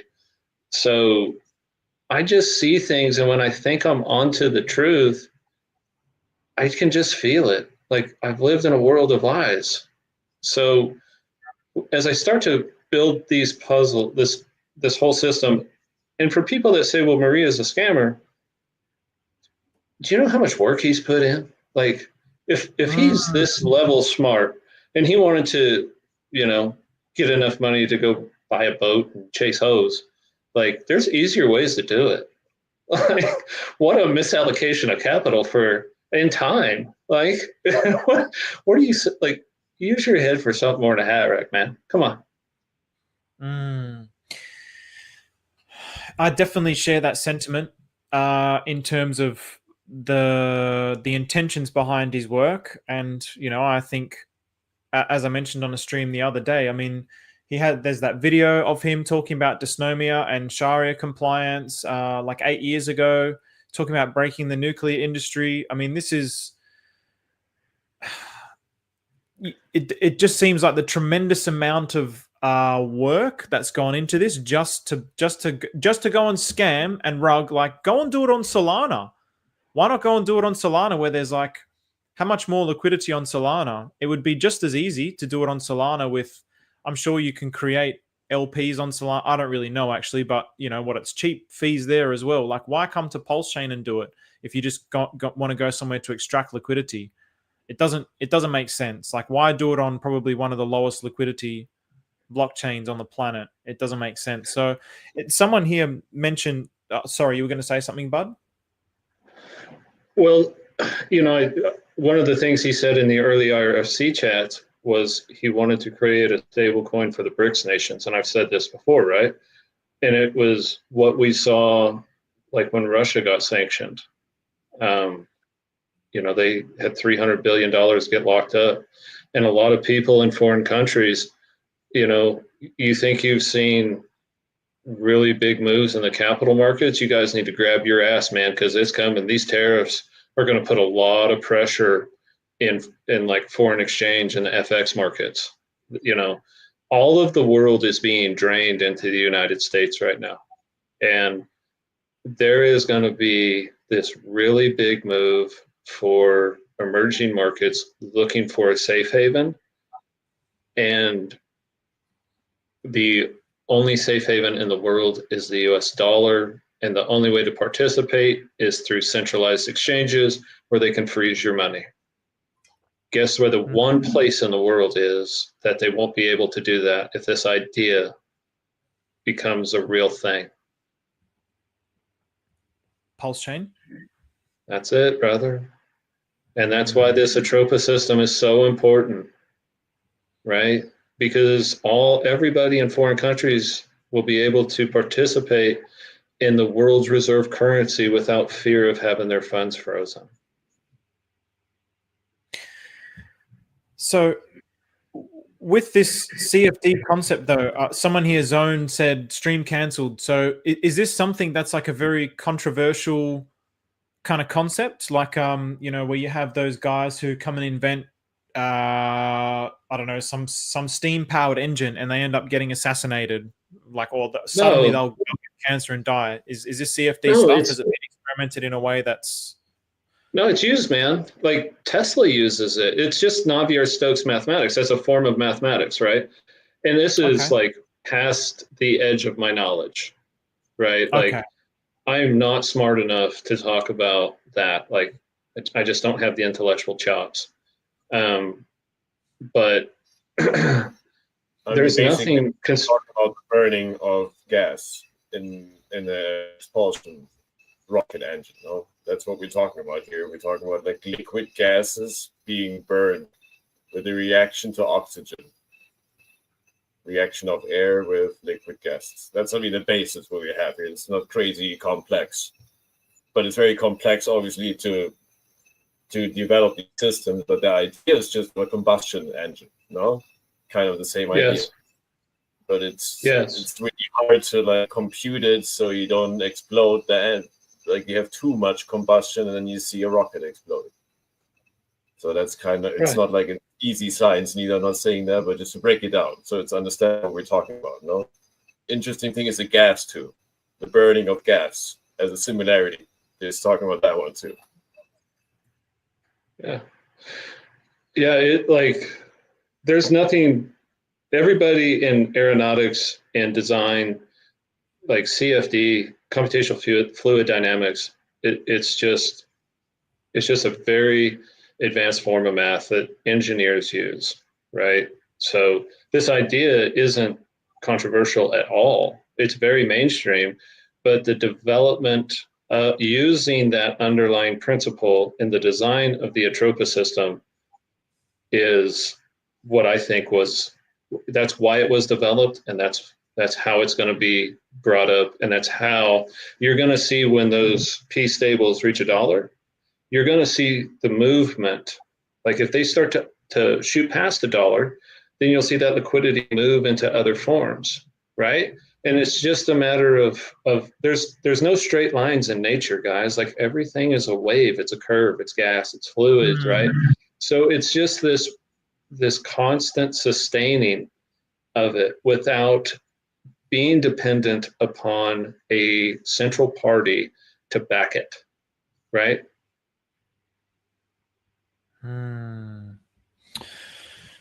Yeah, I love that. I love that concept that you've introduced here, Bud. It makes a lot of sense. It really makes a lot of sense, and I'm watching the chat. A lot of people are really resonating with this as well. Stu, Sonny, do you guys have anything to kind of add to this as well, in the way that you see things currently? I might backtrack a little bit and just say that, looking back, anyone that's been here for the whole ride, go back a year and a half to when we first found Atropa and what it was and what we've learned along the way. How blessed we are to even watch something like that grow. And hopefully learn something along the way, right? But like, James made himself a half a $500 billion valuation company at the top, like something stupid, and there was an email thread that started from the interview email on that token around January 1st, right? And somewhere in that thread is legit James's tax return, where I forget if it was like $32,000 or $35,000 that he took out. So like, the $1 million he cashed is still sitting on the east side. He did that to protect it. If it works, it works. If it doesn't, he's got it to relaunch. And if he takes the whole thing, hey, whatever, cool. Like, everyone had the chance on the way up and the chance on the way down, and all the code still runs the same. It's all still there. It's literally like a V2. It's like a relaunch, and all of us are a lot smarter now. That's the only difference. It's still fluid dynamics. It's still flowing. It's still the wave theory. It's still everything that we lost our minds on a year and a half ago. Energy doesn't get lost, no? In reality, if you think about that basic sentence, there is no energy loss in reality. So, I mean, if you capture this liquidity in a bed, so to say, like Atropa is, that might be the whole idea of this, a liquidity void. Well, there is this will never end, right? Like, even if, like, you think about Pulsechain, right? Like, the best thing that could actually ever happen, the fairest launch ever, would be RH clips out both his Pulse and his Pulse X bags, rugs the whole chain, and everyone that's in liquidity now has all of the coins. The liquidity providers win, and it's at absolute zero. Then you could do 1 million X pretty easily. With nothing to take. Well, it doesn't matter, right? Like, the thing about Pulsechain, like, that I love is the less liquidity there is, the faster the percentages go. So the quicker I can make money, right? When we're at SAC price, it's a long way to go 2x. Down here, we're like a 5x or 4x from SAC price, right? Like, and with way less lick, it just moves so much faster. And your liquidity pools are now pushing way more volume through them because so many people pulled so much liquidity. Like, this chain is an absolute printer in every aspect there possibly is. Like, I just sat here and bought gold for $2,800, right? Take it over to Ethereum, I'm gonna sell it for $3,000, right? All day, every block.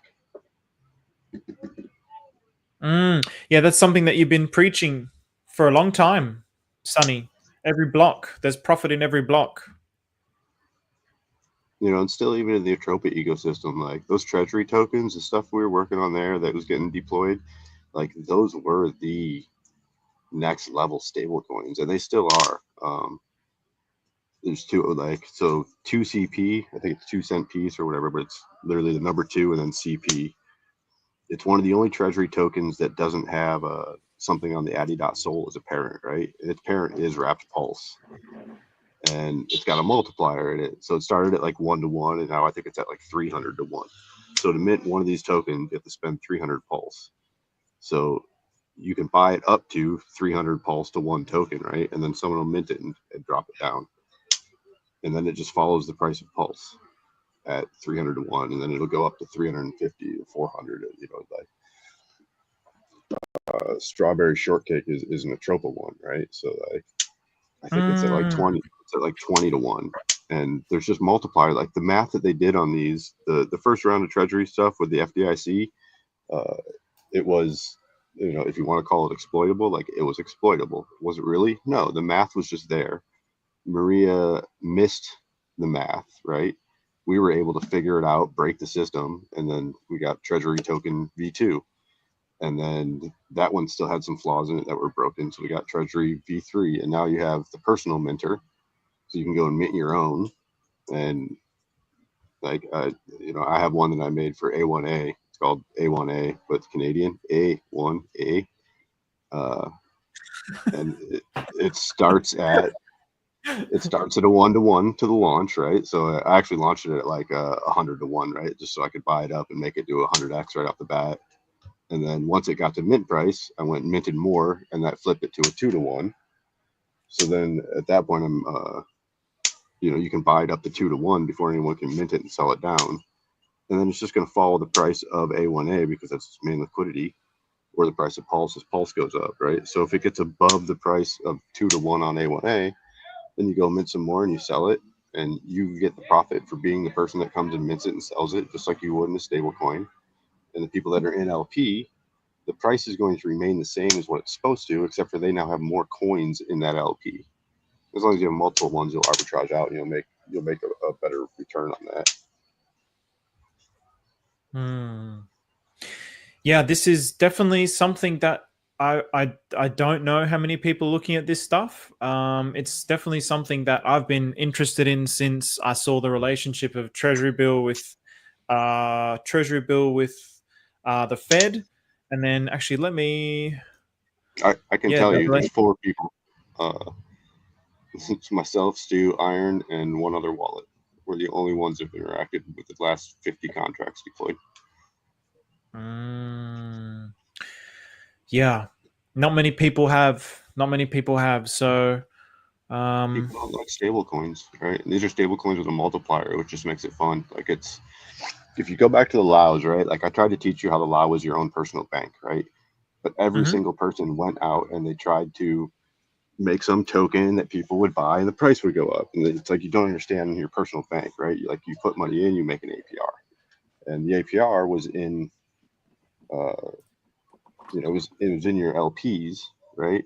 And if you want to put money into your bank, like if your token's worth $1, you buy 1 token, right? So you're actually putting real money into your bank and you're taking your IOU. Now later, when you go return that 1 token, if you get $1.05, that means you made that 5% on that investment, right? If it didn't go up, or you don't want to buy into it, right? Then with your Lao, you can just go and take a loan, basically, is what you're doing when you mint something. And you're putting that in there, and the IOU is going the other way, right? So you're actually lowering your liquidity, but you're putting more of your coin in there and making that coin worth that same value. The TT, the new Treasury token ones, like they're really, really good Lao if you do it yourself and do it personal and don't have a whole bunch of people trying to buy it and mint it and do all these things, right? But what's cool is that if somebody else does want to, if it's above price and they want to come in and mint it and sell it back down to their mint price and take that profit, both of you make money off of it. And you're burning the incoming asset.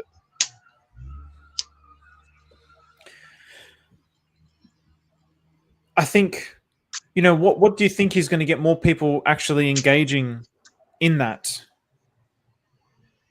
Nothing. Nothing? No. It's been going on since January 1st.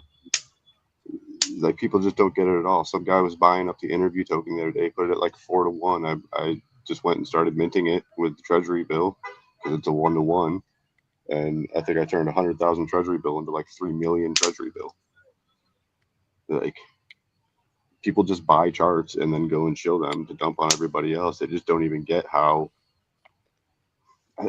There's a few of us that do get it, and some people might even be interested, but like the actual team effort, it's totally gone. Like if you want to protect something, the more of you that put liquidity into it, the stronger it will be, right? Like for Teddy Bill Bear to survive, it has to get liquidity that is not this other Atropa things, or not survive, right? If PDI goes down and Atropa goes down or slopes that way, right? Any one of these tokens, and I mean, I'll give you a personal example, right? Like I have an entire ecosystem of 40 tokens, and 20 of them are based on PDI, PWBTC, or a P copy or something in Atropa, right? So like a good chunk of my eco just took a hard hit with everything else. Liquidity bonded, totally how it works. They all still pay the rewards. When still gets reflections, right? But like now that we're at the bottom, I can easily go through, and I have been, and remove things from this side. Most of my liquidity is burnt, right? So I have to sell out or swap from one side to another and swap these LPs so that I'm getting away from these PDI sides.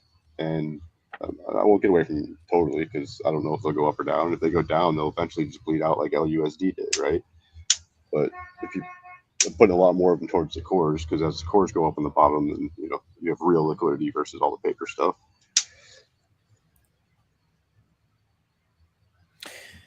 Yeah, and I think maybe again, while we're kind of talking about this before we get into the conversation with Stu and Maria, so you've been doing this a lot as well, Stu, and I made these little graphics. So using this chart here, so this is the 1-to-1.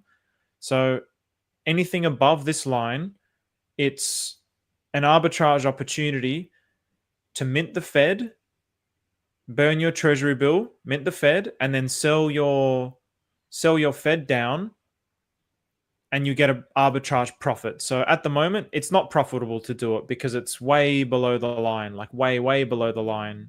And this is something that Maria's talked about, that he crashed. So he crashed the Fed. There was very small opportunities here to have done that. But apart from that, there really hasn't been any opportunity with that. So what does that actually mean? So the quote unquote fair value is 1-to-1 because you're burning 1 to get 1. And so that's the quote unquote fair value. So if the Treasury bill is higher, then you swap for Fed, which at the moment it is. So Treasury bill is worth more than Fed. And if you think this is ever going to get to 1-to-1, then you would just swap it. That's your choice. The other potential is if Treasury bill is lower. So in other words, if it's in up here, so the Fed is priced higher, then you would mint for Fed and then swap back for Treasury bill if you wanted the Treasury bill again. And then I made this little diagram of the Treasury bill parent to child tree. So it goes from Treasury bill all the way down into cheat on the bar exam. And then there's 27 children. And so all of these, Treasury bill, you're burning that to mint the Fed. Then you're burning Fed to mint FDIC, FDIC for DFM, so on and so forth, all the way down to here. And then the bar, you mint the bar to get these 27 tokens. So this is one particular relationship. So this is something that I wanted to have a look at. This is this was like the first one. And now I'm kind of going along and trying to, with all the PDI stuff, there hasn't really been an opportunity, but I want to go along and have a look at all the relationships and see how they kind of feed into each other. Cause this is just one, example of a string. So, but now Sonny's talking about there being heaps. So Steve, I was gonna say, if you want to go back to that for a sec, that's something that I put a lot of work into trying to get this to be a little bit profitable. So each one of those, I made a rewards token for each one of those individual things, while also adding, I guess, let's call it like a nucleus around all of them of a reflection coin and a PLS reward token. So basically, as long as there's volume, I can get rewarded the PLS, and the reflection should kind of build up the LPs over time. You can basically sell these rewards because you can either mint them, but the value will be in the reward tokens because those will only be designed to go up. But as you basically keep selling, you're just going to dilute the supply, and it's going to be a lot more to drag it down. But It's a cool game theory I kind of put in place to see if it's actually going to work. But I have to I kind of like what you did there. If you can send me that image, I would love that. I gotta kind of branch it out and kind of show people what I really did, so you kind of grasp what I did with it. But there's a lot of little things with all the Treasury Bill stuff. And you know what? If you want to look at the contracts themselves, they are on the Atropa log GitHub. There, you can actually see the federal minter, the personal minter, the index minter. So they're all there. Okay. Yeah, I mean, I'm happy to send this to you, and if you want to like draw over it to show what you've done, and then I can put it all together to make it look nice and pretty like this. That's something that I enjoy doing. So yeah, if you want to just kind of like conceptually show it and then lead the way, and I'm more than happy to put this in a way that is nice and clean to understand. So I feel that this was very clear. Once I put this together like this, it's like, yep, I get it. I can visually see it, and I'm hoping other people can also visually see what it actually means. So, well, that's kind of it. I have to, like, we have to do a better job at, I guess, documenting it. Like, I know user interfaces can help a little bit for stuff, but like at the end of the day, like, you know, things still have to go up, or people still have to be buying and selling certain things for there to be volume and stuff like that, right? So like, you have to really be someone who looks for like opportunities in arbitrage to really take advantage of these things. So like, yeah, listen, you're not going to make $100 on a swing, but like, you know, you might find, you know, $20 out of a couple arbitrage swaps, and like that, there's your gas for the week. You know what I mean? It's just little things like that. So there's a lot of these little opportunities in the system, and it's basically free money, and it's just a little bit of math. So yeah. And if you think about something like this and little arbitrage opportunities within here, okay, sure, maybe it's worth like, you know, pennies now. But if the whole system goes up, and if this somehow does end up being 1-to-1, I mean, I think all of these are closer to a 1-to-1. I think Treasury Bill and Fed is the biggest disparity, and then maybe Fed and FDIC or something like this. Like these first few are really out of whack, and these ones are all close to 1-to-1. I mean, it might not be worth dollars at the moment in terms of the dollar value, but if the whole system is going up and you are able to mint and arbitrage little opportunities in here where you're picking up, I don't know, 1,000 tokens or 10,000, or I think now it's pretty much in the millions or billions, like it might end up being quite profitable in the future. Oh, absolutely. And, you know, like we have the saying, like, you know, sometimes it's worth to pick up pennies in front of the freight train. That's kind of like what Pulsechain is. But, you know, in this case, what we kind of looked at it is like, no, we want to build the freight train, right? So it's just and it's such low liquidity too, that basically if it works, it works. If it doesn't, it doesn't. But you know what? It was fun. It was a hell of a ride. So yeah, I mean, before we get on to the conversation between you and Maria, does anyone have anything else they want to add to this or their experiences with it? Maybe just for a couple of minutes, because I just quickly need to go to the toilet.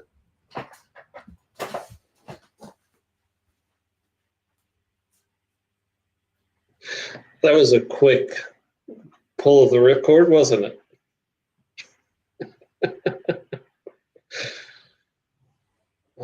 Anything to say about any of that? I mean, I provide liquidity, I guess, and throughout the Atropa system. I look at 24-hour movement because I'm worried about getting upside down in my trades. You know, when I looked at where I wanted to provide liquidity, I'm real confident in like the Teddy Treasury trade. Is there going to be movement there? But the ratios seem to come back, and then you have obviously in the P stables, there's opportunity there. And like you, Maddie, I jumped in on USDT a long time ago. I mean, I saw that as a great opportunity. because I believed that the ecosystem was going to bring all three of those to parity. So I wound up buying more PUSDT than I did of DAI and of USDC, right?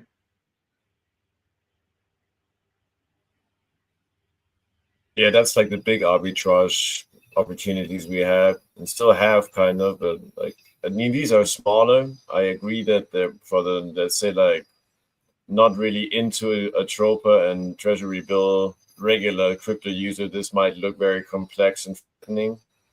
There was also a commentary from somebody in the chat that said if a front end wouldn't help, and I agree.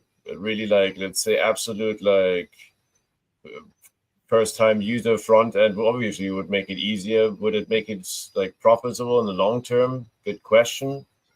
Because obviously the more people that do it, it might also the arbitrage going down, obviously logically by time. But it's like with everything, if you know what you're doing, you spend time into it, there's a lot of opportunities. And I guess that's what Sunny has been saying earlier, or generally I agree. There is a lot of opportunity to right now. In the end, look, somebody that in the KSB group always says that it's not about the dollar value, it's about the ratios, if you believe in this chain. Because in the end, you just want to have more tokens. So LP is a way.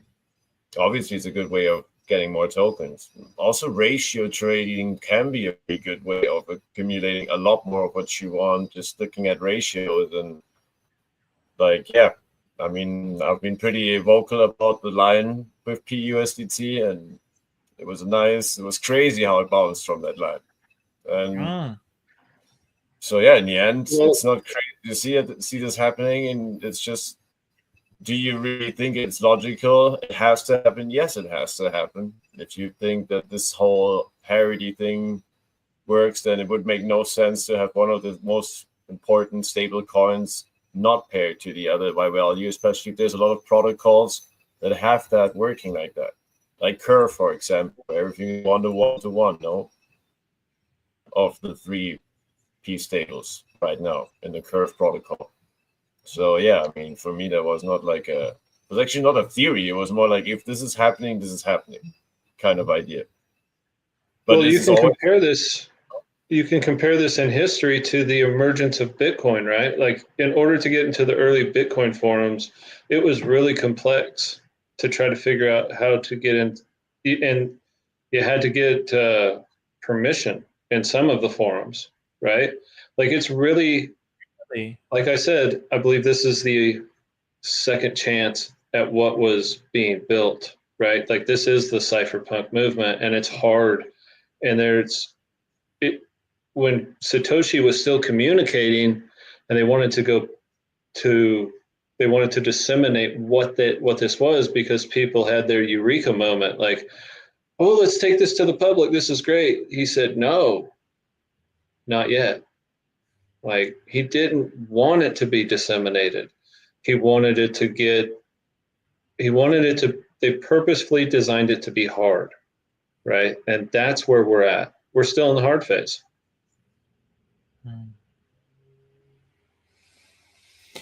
I mean, there's not even a white paper, no? Sorry, Steve, to interrupt you. Just to making the point that Bud says, there is no white paper, there is no homepage, there is no logo. Like, I mean, if you call that marketing, then I don't know what. This is exactly the opposite of marketing. And the IRC is the opposite of marketing. Just to say that too. Anyway, sorry to interrupt. No problem at all. Yeah, it's almost like, I mean, I feel like it's deliberately been done that way. I mean, Maria used to talk about having a front end, a UI for this in the future. So it's almost like, it's almost like everything's learning as we go. That's also why it's hard. We're all trying to figure out what's going on here. I think even Maria's trying to figure out what's going on with all of this. He often, again, we mentioned it before, he talks about auditing where things are at. This is, I'm sure he's got an idea in his mind about where it's going and the trajectory that it's going, but there's no certainties that it's going to get there. So once we get to reaching this goal, and okay, this exceeds my expectations, he talks about this. So I think you're right, Bud. I think it is something where it's just kind of like working our way through the flow of reality to kind of figure this thing out as we go along and build this thing out whilst interacting with reality itself is part of what's going on here. There is like a destination and a goal, but even that destination and goal is not necessarily something that's concretely clear, or at least it's not been stated. So, well, to the best of my knowledge anyway.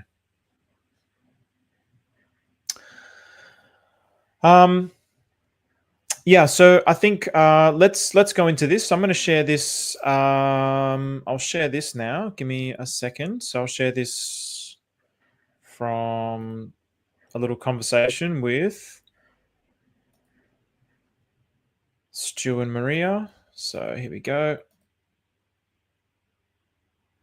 I don't know how clear that is for everyone. So that kind of, I'm not sure how to make it a little bit better, but so Hamad says wrapping for the days, but plan looks good to pick up in the morning. And then Stu says, seeing you went loud on USDT, I like it. If we don't speak, do you want me to say anything on your behalf when I go on stream with Co? If I'm pumping P stable prices too much too early, let me know. I emailed you the 2 points I think I emailed you the 2 points I think would be good chatter. If this is the bottom, then who cares what others think? It'll all be profit. I'll take a gander. Enjoy your night, Hamad. We must consider that RH master plan might be to entice new holders at bottom.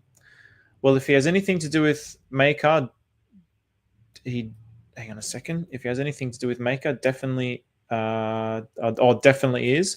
I think 10 million LP per P stable is reasonable. I am only aiming at that target for now. I think 10 million LP per P stable is reasonable. I'm only aiming at that target for now. So 10 million LP per stable. I wonder if he meant 100 million LP per P stable might be in range of acceptable. So I wonder if he means in total 10 million of LP per stable, like in all the liquidity pools combined. And then I think I could replicate what they did, but there is no vaults to be liquidated. This tells me RH took advantage before others could due to the complexity of their system. If price holds, 2 billion Treasury Bill equals 100 million P stable. Price will probably go up. At this point, 100p. It's probably that Treasury Bill price go up will outpace P stables. It's probably that Treasury Bill price go up will outpace P stable. Interesting, which is definitely something we've at least seen in the last day or two. So I know it's just you and I, but I'm going on stream tomorrow, and I know some people are happy and salty. What message do you want me to tell them? we know this is something that he loves saying, so it can be F off. But I can only ask because we do have eyes. Pace through end of May, it's totally doable. If I get all three $100 million LPs, I'll burn all 3 LP. Okay, Stu, so you were the one that were having the conversation with him. So we'll let you start with that, because do you take that to mean he was talking specifically when he talks about 10 million LP per P stables? Is he talking about the LP of the P stables with Treasury Bill and the P stable, or just in general? How do you take that to mean? Probably both assets put together. Like, if at the end of the day you have DAI and Treasury Bill 50 million, they'll have 100 million LP there. That's how I took it. Also, like the whole maker thing and the vault thing, that was before I did a lot more research today. So that was last night this happened. And then but yeah, basically I know that was kind of an interesting thing that they wrote all that. So I mean, that's how I'm taking it though. Like, assuming we get up to that point, and if it's 100 billion and they burn it, then that's pretty cool. So again, yeah, just to clarify, it's only talking about the LP between the P stables and Treasury Bill. It's not talking about like all the LPs of P stables with the Atropa tokens. It's only with Treasury Bill. Yeah, I mean, yeah. So hold on, they got the comment here. If price holds, 2 billion Treasury Bill equals 100 million P stables. So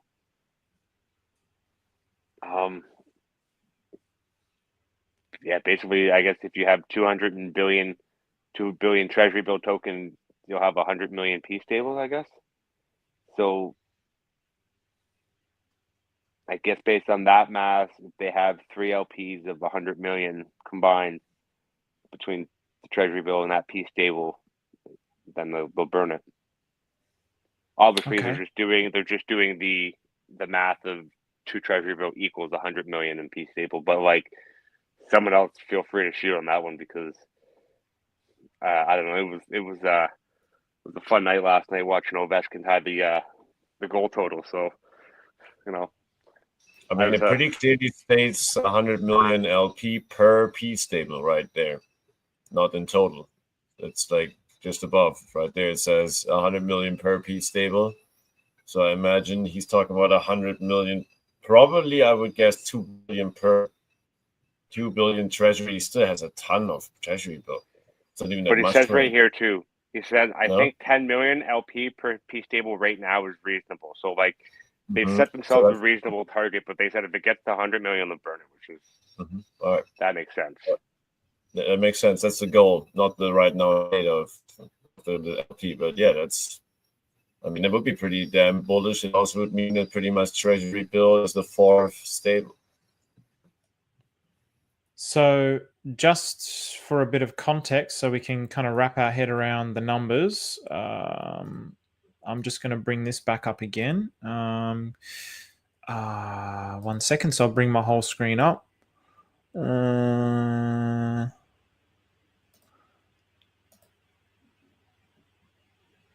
And then I'll bring that writing back up again. So just give me a second. Oh, wrong button, sorry. So with Treasury Bill and USDT, PUSDT, at the moment, it has 138 million Treasury Bill tokens in there and 11.5 million USDT. And that liquidity pool is worth 42,413. So if that liquidity pool had at the minute, at these current prices, 2 billion, I think I've done the math correctly. If it has 2 billion treasury bill in there, then it should be worth over 612 million, which seems 612,000 at these prices. So the prices also have to go up a lot for it to actually reach those targets, or maybe not a lot, but the price has to go up for it to reach those kind of targets that he's talking about. So I just wanted to bring that up to kind of. He's just talking about ratios though right now, not about dollar value. With 100 million, I didn't see USD there written anywhere. If there's a dollar, is there USD written there? Am I blind? Or that's the dollar sign in that sense? It's got a dollar sign. Yeah, that's probably the only reason why, I think. Because it was just saying that 100 or 2 billion. All right. So it must be linked to USD. I wonder though. Well, what would the price of the P stables and Treasury bill have to be for us to be at 10 million and 100 million? I'm too tired to do the math, but I know there's probably someone that can. But that's a good question. It's a cool target to have in mind. So, what are you asking, Stewie? What will have to be the price of the P stables for it to be? Is that with the current amount of liquidity in the pools, or with the assumption that there's 2 billion in there? Well, I guess at the end of the day, you just look at the fact that like, I don't know, like there's a math problem here. I just can't wrap my head around it. I'm just exhausted today. Look at it again. Look at it again. Yeah. Look at the 100 million there. That's the 2 billion treasury bill equals $ 100 million P stables, not $100 million. Yeah. That's what I'm saying. The logic with the dollar is not the one we're talking about here. We're talking about number of token, not number of dollar value. If not, it makes no sense. You know what I'm saying? That's a good point. Yeah. Because this is good. That's why we're diving into this. Yeah, no, that's fantastic. Because even in the Amsterdam, he referred to the $5 billion P stables. He refers to it as $5 billion. So yeah, that probably is something that he's talking about. So, so what? Let me just which is 100 million. So I mean, again, I just kind of butcher my way around this and just kind of guess my way around and press numbers and figure shit out. And sometimes you get things right, and sometimes, most of the time, you get things wrong. So I'm just curious. Okay. So yeah, again, if there was about 14 times more, or probably less actually, but well, it would be around 10 times more liquidity or tokens in this pool. It would hit the 100 million P stables in the USDT, which would get closer to the 2 billion in Treasury Bill. Yeah, what are you thinking about, Sonny? You're the simple math guy.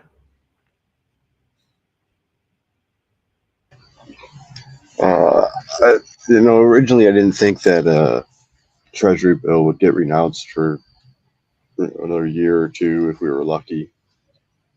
And this did trigger it to get renounced earlier, obviously, which is great. Obviously, it's still a very huge percent of the supply, and whatever gets done with it will determine the next step and whatnot. But all of the token counts in the entire ecosystem have a relative math to each other, right? And most of them are 10 to 1 to the next one. Whatever Treasury Bill's ultimate supply is becomes its ratio to what the other tokens are. That's what most of his audits are, right? It's just seeing how far off in ratio certain things have become and then adjusting that ratio. So I don't know if Atropa's the dollar and Treasury Bill is like 10 cents, or maybe Treasury Bill is $1 and Atropa's $100 bill. Somewhere in there, there's a penny and a nickel, and there's a relative math to the entire ecosystem, right? It's not one stable coin, like the entire thing is a stable coin. So I'm curious to see what the total supply ends up being there. And I'm not, now that no more can be minted, you can look at it and go, oh, okay, even if dude's got 75% of the supply, it's like, all right, it can only go to 0. But if I'm the one in LP, then I'll have 75, 3/4 more tokens in my LP and actually own the Treasury Bill, right? So it's like, it just depends on your long-term game and how you want to play that, right? Well, I mean, yeah, obviously, if you're talking about targets, if you take at face value the targets that he's $7.50 is Treasury Bill, but yeah, it's not necessarily taking that at face value, but there's 621 billion Treasury Bill now, so I think that number can't go up anymore. It can only go down. If he burns it, the number goes down, but the number can't go up anymore. So, but he still owns, 76% of the supply. So he still owns $500 million, just under $500 million. Sorry, $500 billion. Sorry, $500 billion. He owns $500 billion Treasury Bill. Yeah, that's why I was Well, saying. I think what we're. Go ahead, Maddie. I'm sorry. No, I was saying that's why I was saying earlier 2 billion Treasury Bills sounds like that much. It's not that much to what he holds. Well, I remember in a stream that we did in one of the first Atropa movement videos, Sonny made the statement, I don't care about P Maker because you're going to be able to stabilize all of the P stables through the Atropa system. And you're starting to see that when you look at that dialogue and him, if you think about what we discussed earlier with him using like maybe the Navier-Stokes mathematics in order to create the formula to backstop. And at the very end, he said that he would send those LPs, he would burn them. But when you burn the LP, right, then that's a constant floor. That's liquidity to route through that will never go away. That's the base of the system. And Sonny was talking about this a long time ago, and I was still trying to get my mind around it, but I can totally see it now, how whatever is going on with Maker is irrelevant, because this whole system is going to be able to support it through, the Navier-Stokes and the liquidity flow. And Sonny saw this a long time ago. I just hadn't had my eureka moment. And you know what? This is exactly why Richard Hart was adamant that like some of the PRC 20s have like these faults in their tech that was forked over. So like the code is doing what it's supposed to, but there is things that aren't working right, but they are working. So basically, PMaker was never maybe supposed to be the answer, right? It was supposed to be something that was supposed to be new, kind of like we're seeing. So maybe this is all supposed to be what it's supposed to be, And hey, we're here for the speculation, and I want to be on the right side of it.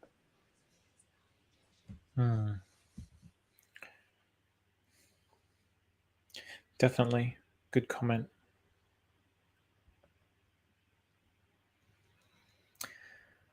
Yeah, I think no one really knows. No one really knows. And yeah, even reading this, I mean, like you said, Bud, the thing which definitely sticks out to me the most is burning.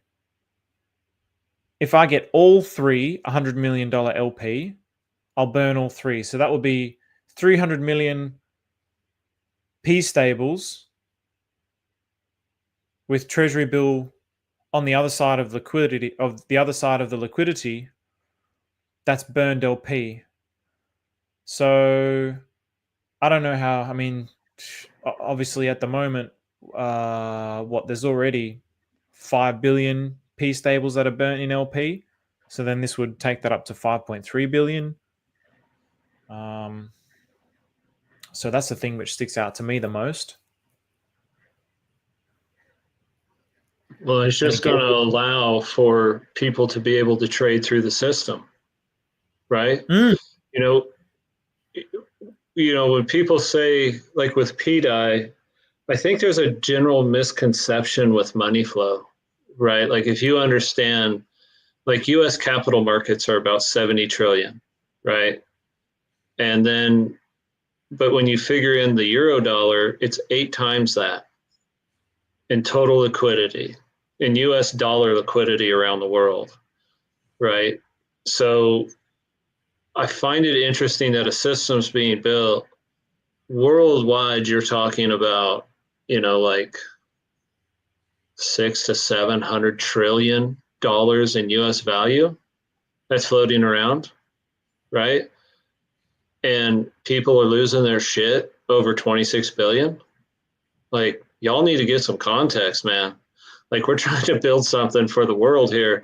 So when in order to move money and move capital, and if, like I've said before, man, Eric Bethel said the future of finance is sufficiently decentralized blockchains.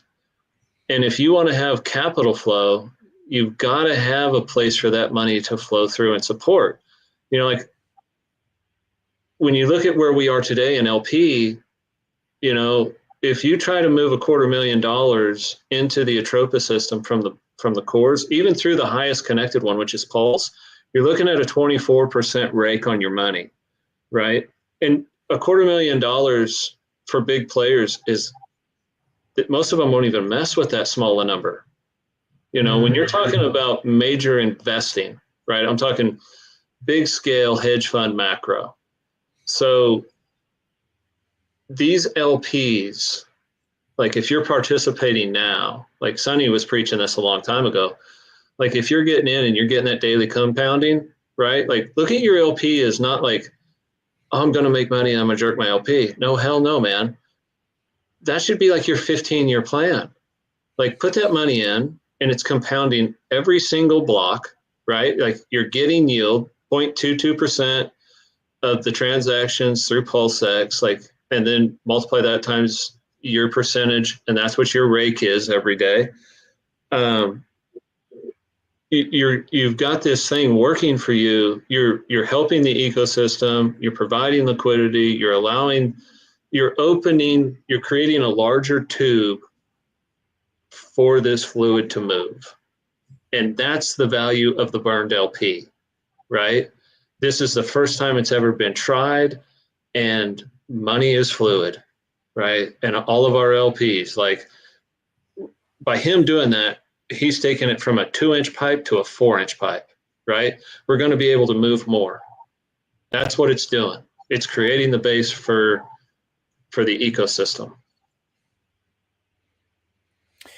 Yeah, I really like what you said there as well, Bud, because a lot of people are like, their vision for how this could happen is so limited to just one man. Everyone's just like, oh, well, the peace tables aren't going to peg because, well, the OA is not going to do it. But you just mentioned there that there's like trillions and trillions of dollars in global liquidity. So this is like nothing, 26 billion. But results talk. Results do all the talking you need. We can sit here and speculate for another 100 years. But if the result and the system works, and it provably works, and it's provably superior to an existing liquidity flow system, then money is inevitably going to flow into there. Why would it not? Why would money not come into a system that produces more money for my money? Why would you not? So that's how I think of it. I think if all the pieces of the puzzle are all align and it works, then the money's going to come. It will come. But just to think, oh, it's not going to happen because Richard Hart is not behind it and the OA is never going to peg it. Like, to me, it's a very limited way of looking at it. That's just my opinion. So when you talk about like the trillions that are flowing around the global liquidity, if this all works, then man, even if just like a penny of that drops into this system and kickstarts the engine, then shit's going to get real. That's how I feel. Well, it's coming. I mean, they've got the Stablecoin Act in the States, and they're going to introduce that legislation in October, right? And in that legislation, if you're a stablecoin distributor, then, those are collateralized stablecoins. And so as global liquidity dries and foreign markets quit buying U.S. treasuries, who's going to buy them? All of those stablecoin companies are going to buy U.S. treasuries. They're going to become the new buyer, right? To keep the United States government propped up, right? Wow. You just created this brand new thing, this like money from heaven. Richard said it multiple times. There is such a thing as free internet money, right? And we're going to create this stablecoin entity that's now going to be buying U.S. treasuries. Okay. So when that happens and the world starts to move, this is going to be a slow shift, man. We're talking about a tectonic movement. This is the conversion from the industrial age to the digital age, right? It's powerful. This is the same kind of movement technologically as you saw when we went from the agrarian age to the industrial age. Like when people were pulling around plows with horses, to all of a sudden we're in tractors, right? That was a huge societal shift, and we are on the precipice of another one. Okay, so the whole movement, like within 10 to 15 years, everybody will be participating in this ecosystem. So if you want to know where people are going to go, they're going to go where where they can make money. Like, show me the incentive and I'll show you the outcome. That's Charlie Munger's quote. There's all kinds of opportunity. We've discussed it in multiple times, multiple ways. You and Stu were talking about, and Sonny was talking about the system that Sonny's deep in. And Like there's just all this opportunity here, man. But we can't become a behemoth overnight. And if you look at, you wonder if it's working. Well, look where we were a year and a half ago. Like we've grown a lot, right? From where we started to where we are. This thing's growing. It's not dying. We had a shakeout to get rid of the shitbirds. Bye. That's it. Like, get the right people in place. If Maria's going to burn LP, and we're going to be able to, when we go from where we are and you just have more and more LP, you'll be able to drive more and more liquidity through this system. And there's no such thing as get rich quick. This system will build and compound over time, just like your LP position. Hmm.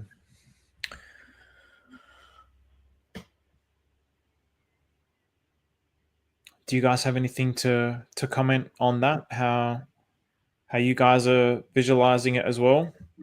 The totality of it? The trajectory?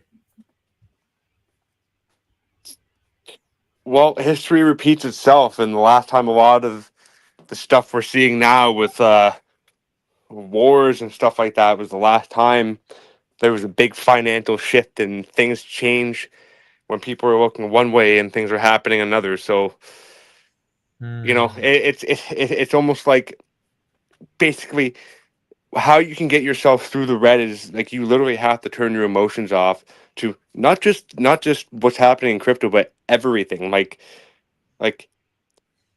a year ago, you couldn't have a conversation with like politics was never a conversation. Now every conversation about politics, and if it's not about the right politics, there's fights, even fights within family and stuff like that, and that's stuff that never used to happen. And this is by design to literally make you not pay attention to the bigger thing that might be going on.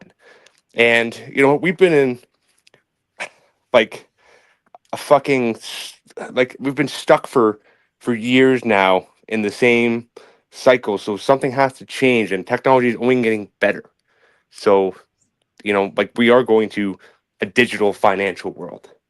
It's slowly happening, and it's going to happen under everyone's nose, and just people that are able to turn it off, to kind of put their emotion aside.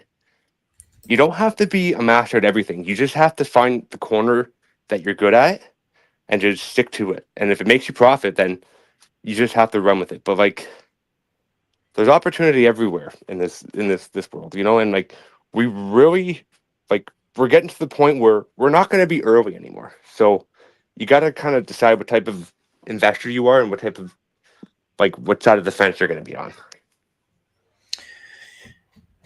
I like that, Stu, because it actually is something that I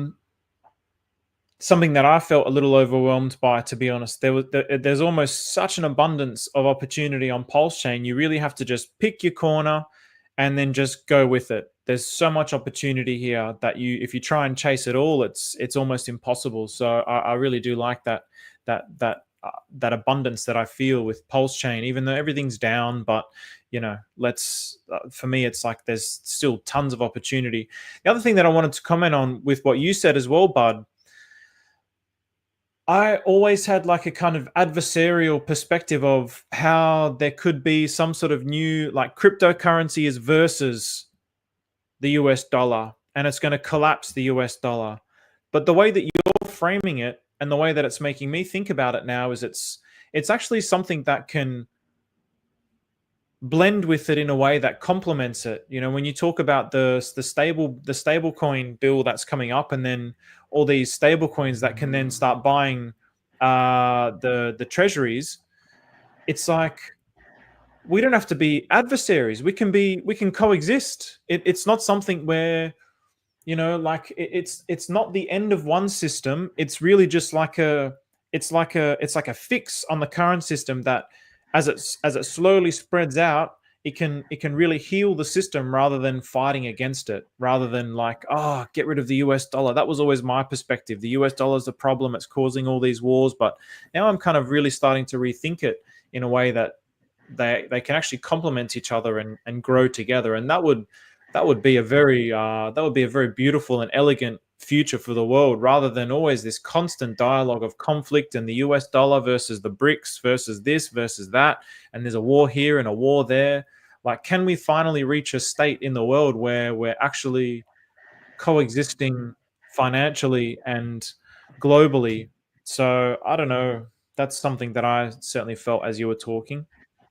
It can, so long as we have a decentralized blockchain with a decentralized stablecoin. If, like I said before, if this idea fails, man, we're going into a world of CBDCs, and that's a prison for humanity, right? That's how important this is. This is, like I said, I'm a fundamental and an ideological investor, and without giving people, I mean, this goes back to the philosophy of John Locke, right? Like natural law is man has a right to life, liberty, and property, right? And they've perverted that through time and tried to make us forget. But you live in a feudal system, like, and I can prove it by, if you don't pay your property taxes in 5 years, show me what you own, right? You don't own anything; they take it from you. You have to have a allodial title to your asset. That means nobody can take it from you. It can't be taxed away from you. It can't be frozen. And the only way to achieve that is through decentralization. So there is a path of beauty and there's a path of hell and chaos, right? And that's why I'm here. That's why I'm talking, because I want the world to be a place where we can all coexist, where we can have a allodial title. And it's that important, because if we live in a world of CBDCs and you misbehave, they turn you off. It's over. You're in China, brother, right? So that's why I was getting riled up last time with all these guys poo-pooing PDI and these P stables. It's like, you sons of bitches are cheering for your own enslavement. What are you doing? Like, this is our chance right here, right now. But you don't have the vision, the wisdom, the knowledge, but you have a following, and you're misleading people right over the cliff, right into the prison cell that lies below, right? So if you don't understand this, shut the fuck up. Very strong words there, Bud. I fucking love Bud. Bud fires me up. Honestly, Bud, I would love to pick your brain sometime, man. Like, you got a lot of very, very interesting things, and I would just love to kind of pick your brain on some stuff sometime, man. Cool. Yeah, we can do that. I tell everybody not to follow me on Twitter because I don't post, but like, if you send me a decentralized message, dude, I'll communicate with you. Yeah. All right, buddy. We'll chat. But yeah, honestly, I love listening to you talk. You got a lot of knowledge. But yeah, you fired me up, buddy. Well, gentlemen, I think perhaps maybe we can start rounding this up. We're almost up to 3 hours. I think maybe we can kind of go around, and anything else that we feel like we've missed out on, anything else that we want to cover. I feel like we've covered some really good ground and opened up some really interesting pathways of understanding the way that the Atropa ecosystem is trying to operate. So maybe we'll go from top to bottom. So Maddie, anything that you want to add, or anything that you want to conclude on in relation to today's discussion? I feel like that was very productive and positive. Also some very nice punchlines and afters. I guess like the most important thing for me every time is just, it's like, I don't know, in life, sometimes it's good to have convictions and really know what you're feeling and what you're deciding on, and then you have clarity. And that's my point of view. Like I said earlier, I don't really give a fuck about the daily noise, and the rest is just time for me. And yeah, like again, keep your mind open. Don't follow anybody, including any of us. None of us knows everything. We all just have perspectives. Nobody is omniscient and can tell you what's going to happen. All this like when it's going to what happen type idea is not a good thing to ask anybody, because nobody will really know.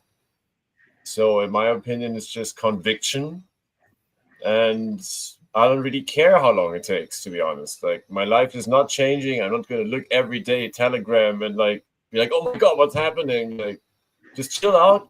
If you really believe in it, chill out. And if you don't, I agree with Tommy in that case. Go and sell. It might be better.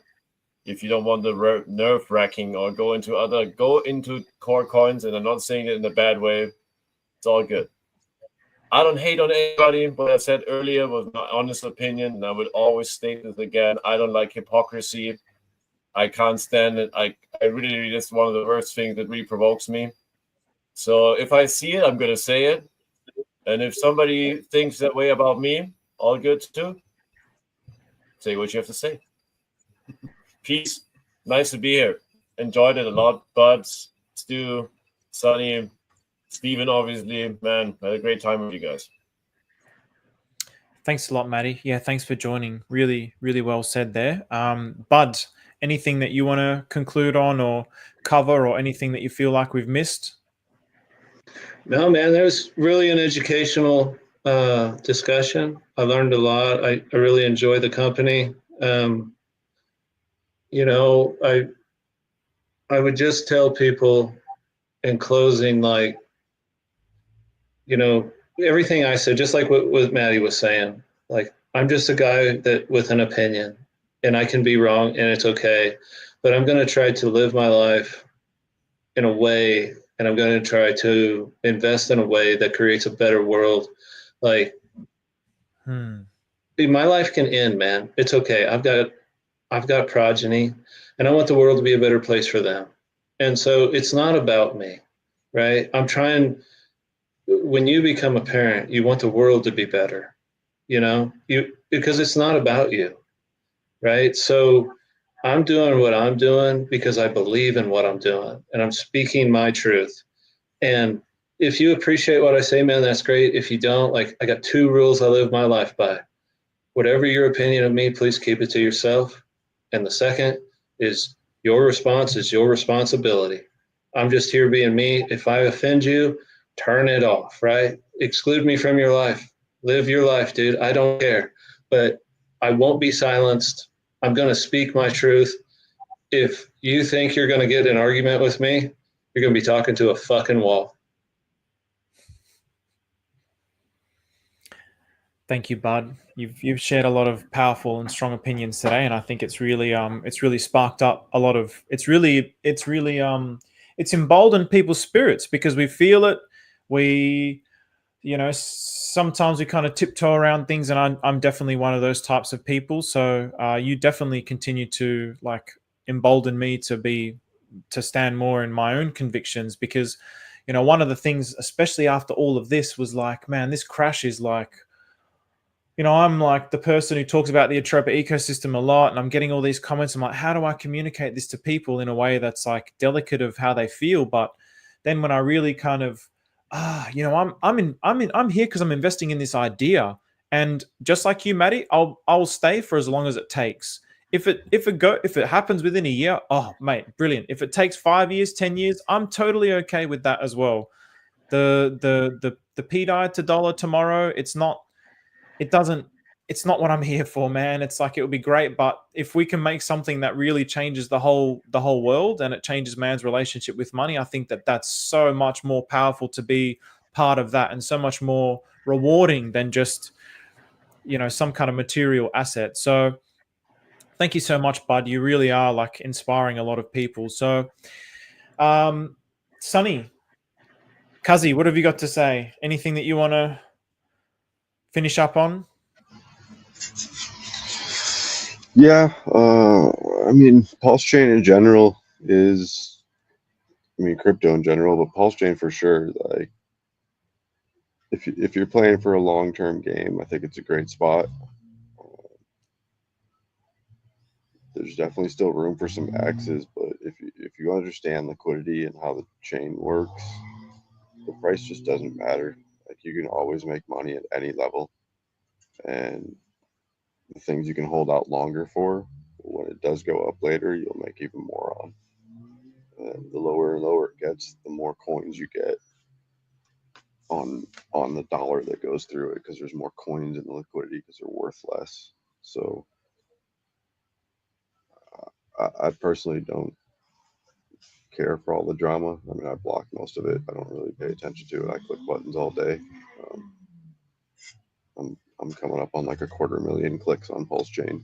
So like I'm busy building, and I won't stop until, I don't know, I'll stop eventually.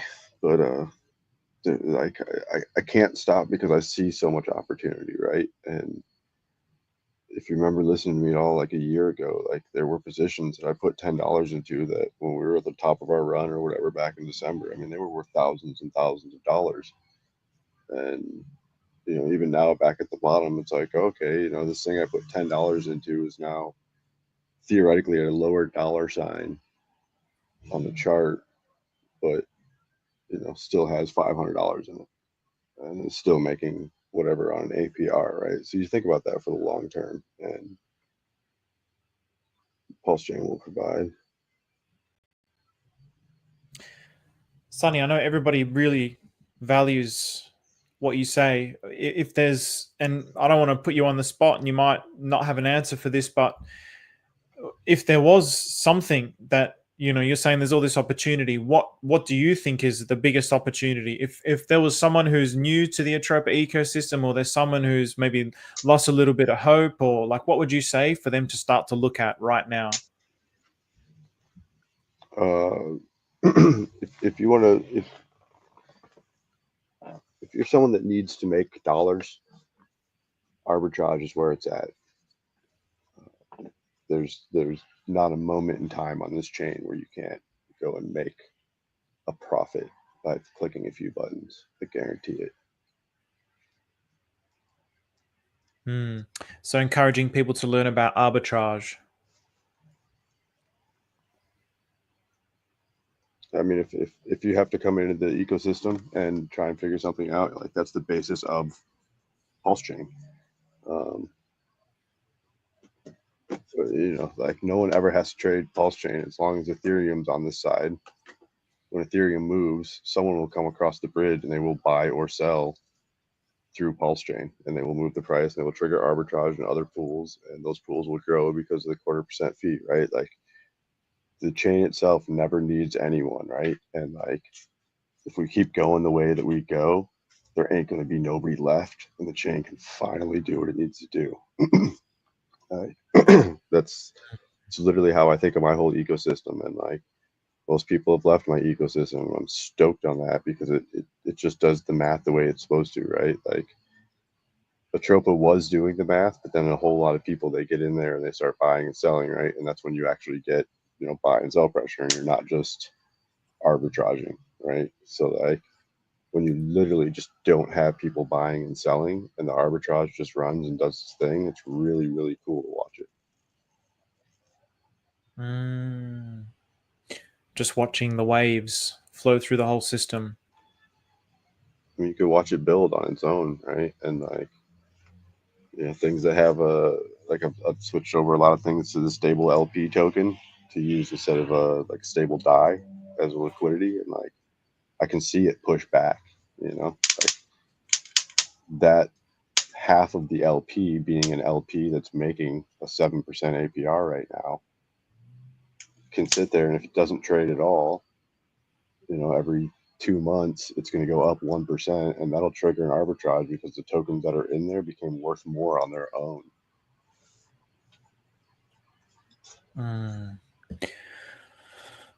Beautiful. So yeah, there's no end, just your entry, right? Cheers. I appreciate you having the space and chatting with everybody. Thanks, Sonny. And Stewie? You know, Maddie, Bud, Sonny, and yourself, like, it's always nice to kind of have us up here, and we have different opinions, and, you know, we're all on the same page with being positive, and I think that's actually very important. Like, no one came up here with the pitchfork saying like, hey, like, you know, this is the end, and that's good, because, you know, we want and we need like-minded people here. Like, this is who we need here. And, kind of the build off of what everyone else said, like, we're just people with our own opinions. Like, hell, I mean, since the stream's been on, I've been DM'd a couple times telling me I've been wrong about Maker, which I already know I fucking am, which is good, because I need you need that knowledge. And like, you can't grow without criticism. You can't grow without throwing yourself out there and stuff like that. So it's important to be wrong about things, and like listen, I've become somewhat of a person where, like, if it's something hard to do, I kind of push myself to try to learn it. So like, I'm not doing this because of the drama and this. I'm doing it because I'm like, you know what? It's interesting. It's fun. It's like, more knowledge is better in the long run, and especially as we're building from the ground up, it helps, and it's going to help the growth of everything. So like, I don't want people to get disgruntled with everything, but like, you got to just kind of keep at it. Like, if you're trying to learn something, you just have to keep at it. Eventually it'll click. And you know what? Like I said, there's a small corner, you just have to be good at it, be profitable. Like, there's some guy in the corner of the world that made $1 million just selling the stupidest thing. But that's it. That's all he was good at. So like, but I don't know. You know what? I'm excited for the future. I'm excited for what this chain brings. I even put myself in a position to be here for the long term, to not let short term stuff affect me, because I see the bigger picture and I see the goal. Listen, I will go down with this thinking shit. I think yeah, captain sinks the ship. That's what we call it, right? But I think most of us, at the end of the day, will die with this dream. And at the end of the day, we have the conviction, we know we're right. And at the end of the day, that's all you can really do, is just really believe in what you do. Do the research that like really convinces yourself, and like, you got to enjoy it. Like, listen, if you're in this space to make money, to get ahead, yeah, there's that aspect. We're all here to make fucking money, don't get me wrong, but there's got to be a little bit of like chase where you want to learn a bit more, be a little bit better, and just, if you want to be part of something bigger, there's room for growth for everyone. And it's going to be really beautiful to see how and where we are in the next 5 to 10 years, even 15 years. And Steve, just thank you for having us all on, and very, very knowledgeable as always. Thank you so much, Stu. No, it's been a real pleasure, guys. I mean, I've learned a lot. I think one thing that you said, which perhaps for me kickstarted this whole Atropa movement, is the mindset around it, the gratitude around it, the consciousness of the people that are in this community.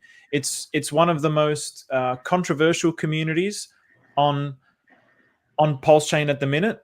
I think even PDI's kind of got a little bit of a pass because there's these very staunch supporters, but Atropa, where it fell on the wayside there, and no one was really saying anything, and I really wanted to come out and push that positivity. And when Maria said, "How can we combat the I misspelt it, the belligerent is it?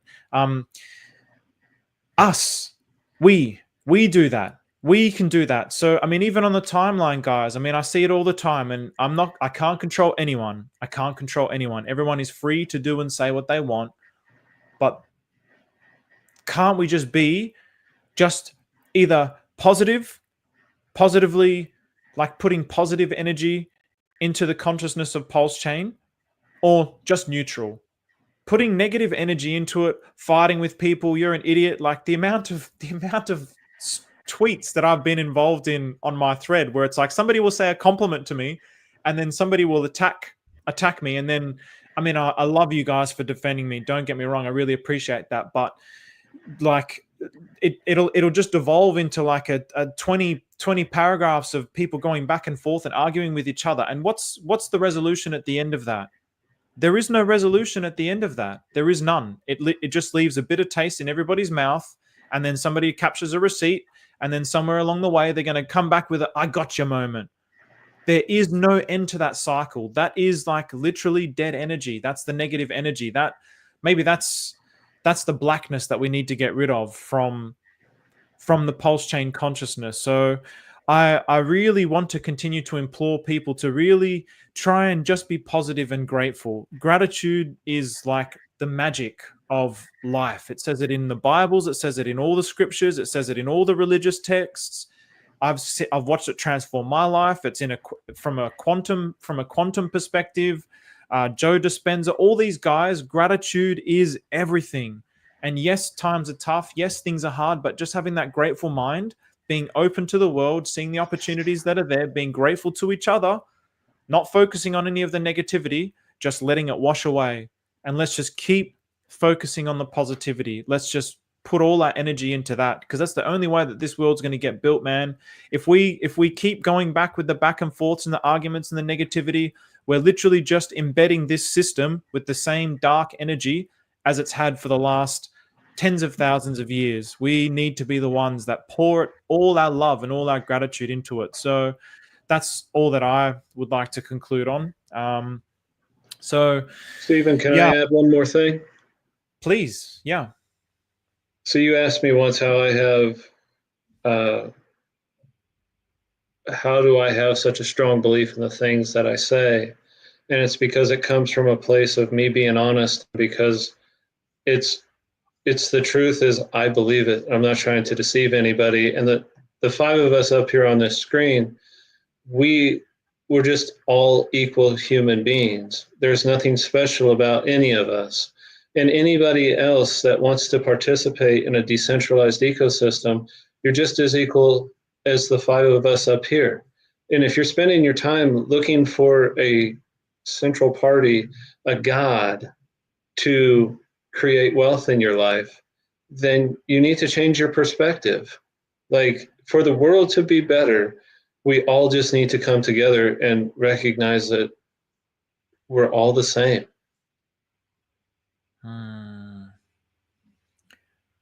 We literally are, bud. We literally are. And people say it, but to know it in the heart is a completely different thing.